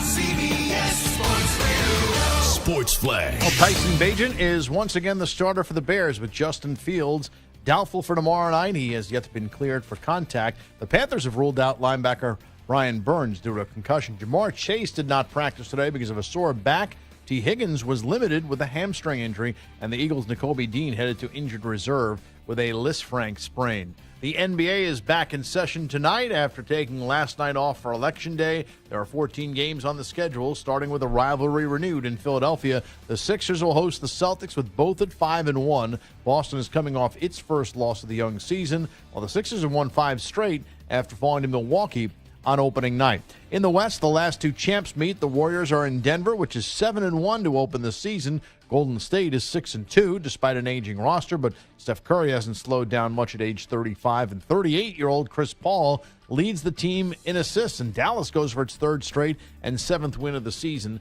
against Toronto. From baseball, the Angels have hired Ron Washington as their new manager, a position he has not held since 2014. He's been a coach for the Braves since 2017. I'm Rich Ackerman. Jim Rome here. Coming up Thursday in the Jungle, a conversation with Texas linebacker Jalen Ford and another edition of What's Your Beef. See you Thursday at 12 noon Eastern and 9 Pacific.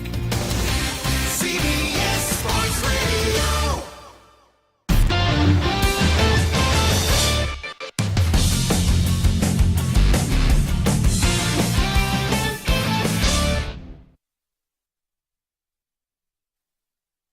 You're in a 5-minute break.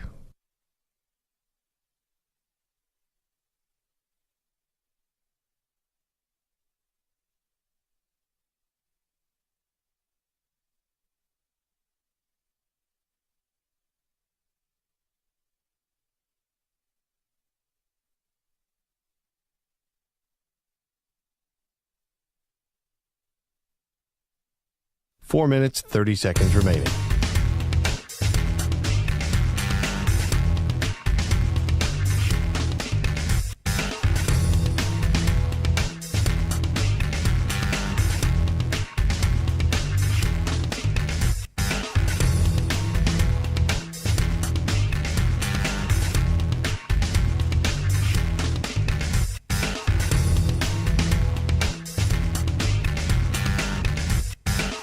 Four minutes remaining.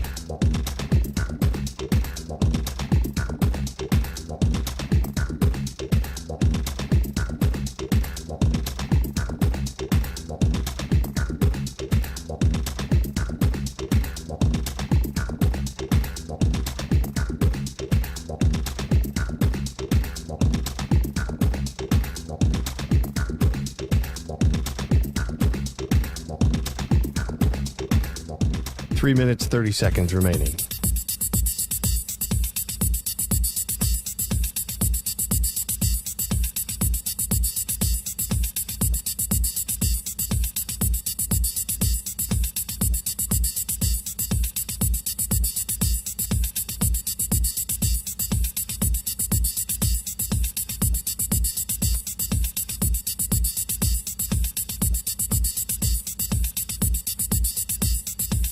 Three minutes remaining.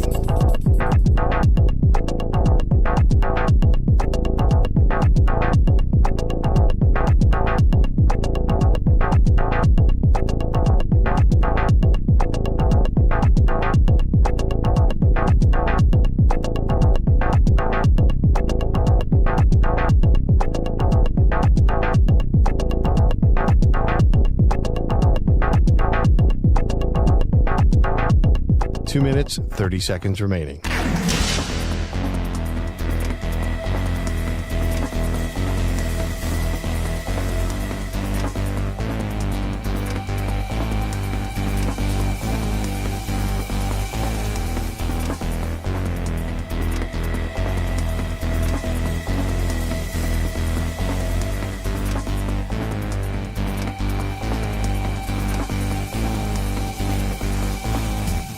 Two minutes remaining.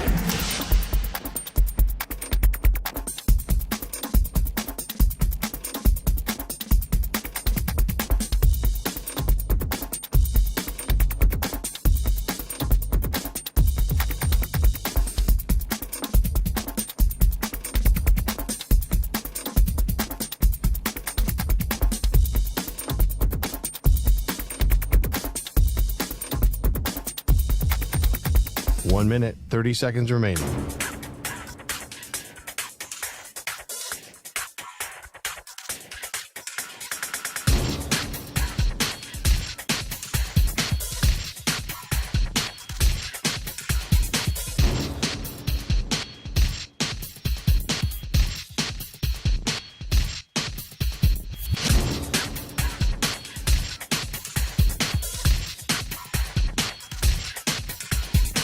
One minute remaining.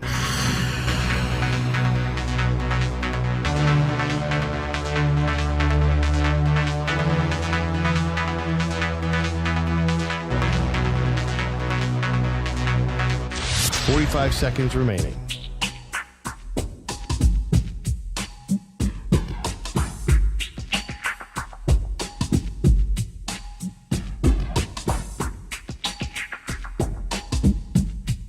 30 seconds remaining.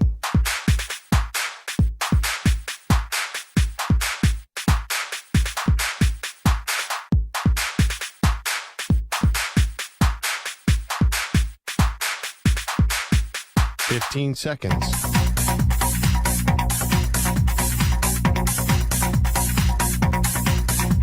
Break ends in 5 seconds.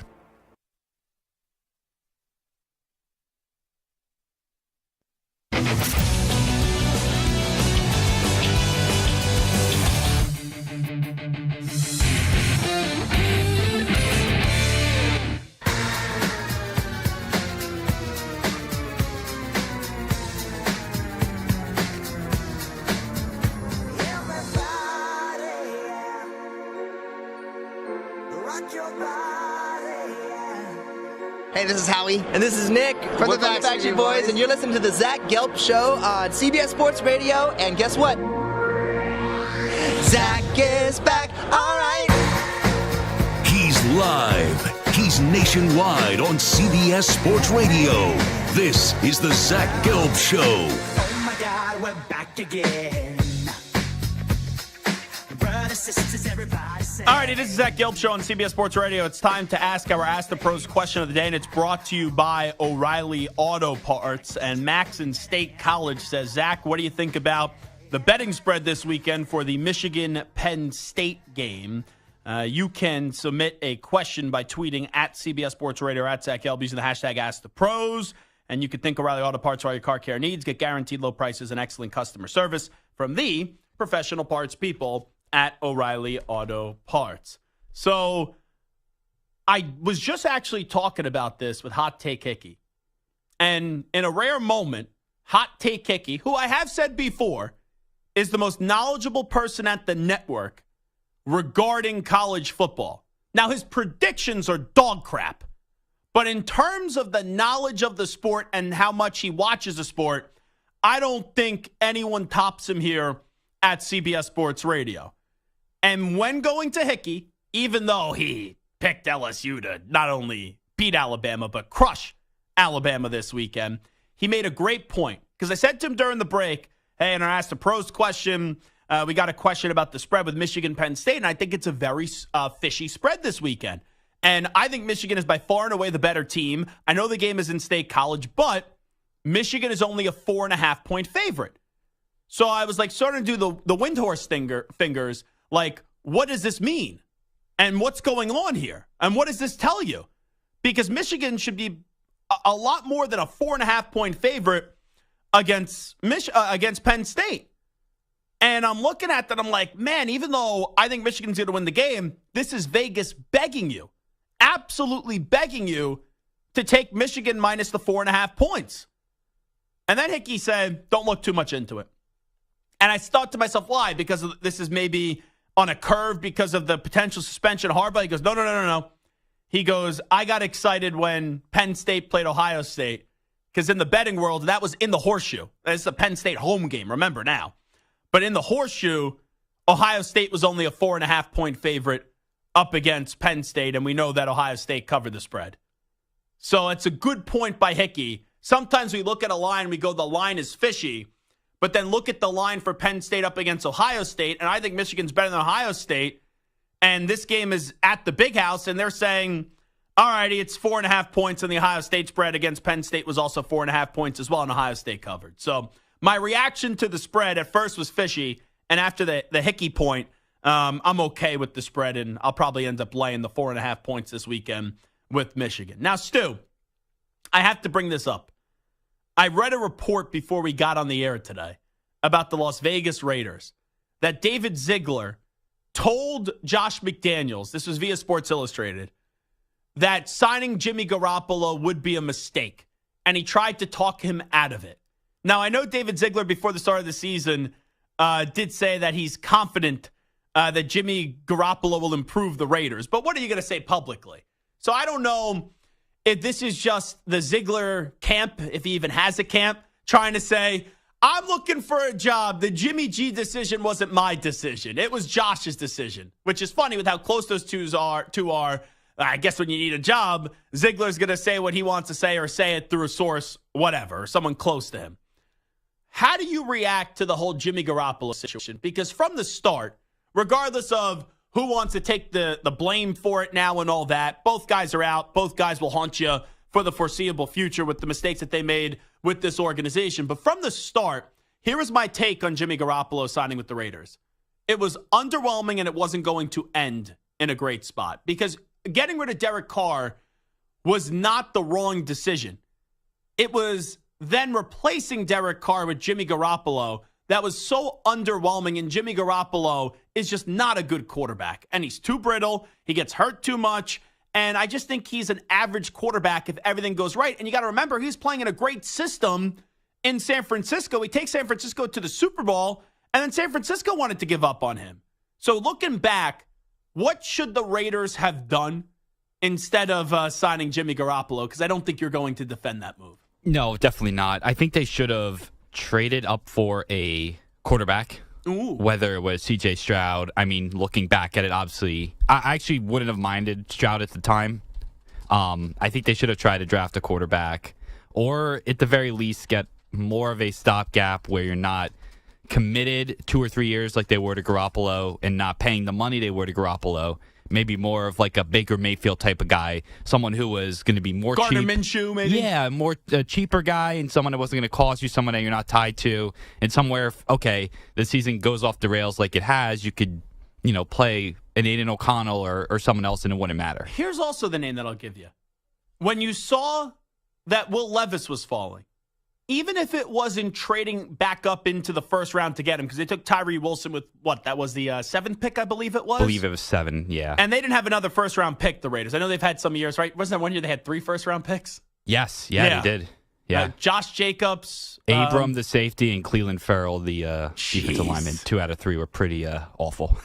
Who was the safety again? Jonathan Abram. Oh, I remember Hard Knocks with the weird pronunciation of salmon. Yes. Called like Salmon or something like that. Salmon or Solomon, yeah. It was just weird. But once Levis falls out of the first round, I get it. At that point, they already signed Garoppolo, right? Yes. Yeah, because the draft was in April. Why didn't they just they were sitting there at 38, and Levis goes 33rd. Why didn't they just trade up? Yeah, I wasn't crazy about Levis, so I wasn't mad. I was actually worried they were going to do that. They took Michael Mayer, who they really haven't utilized too much this year so far, who has some potential, but they could have done that as well, for sure. We all know what should have happened. They were banking on Brady going there. Brady then retires. You had to go get Rodgers. And you can't tell me that Rodgers didn't want to play there. Because Aaron Rodgers, even though he probably wouldn't have got along with Josh McDaniels, but he would have ran Josh McDaniels out of town, it would have been no problem. Adams was already there. And that's the miss by the Raiders, that they didn't get Aaron Rodgers. Talk to you tomorrow, everybody. Thanks so much for tuning in. We out. Bye.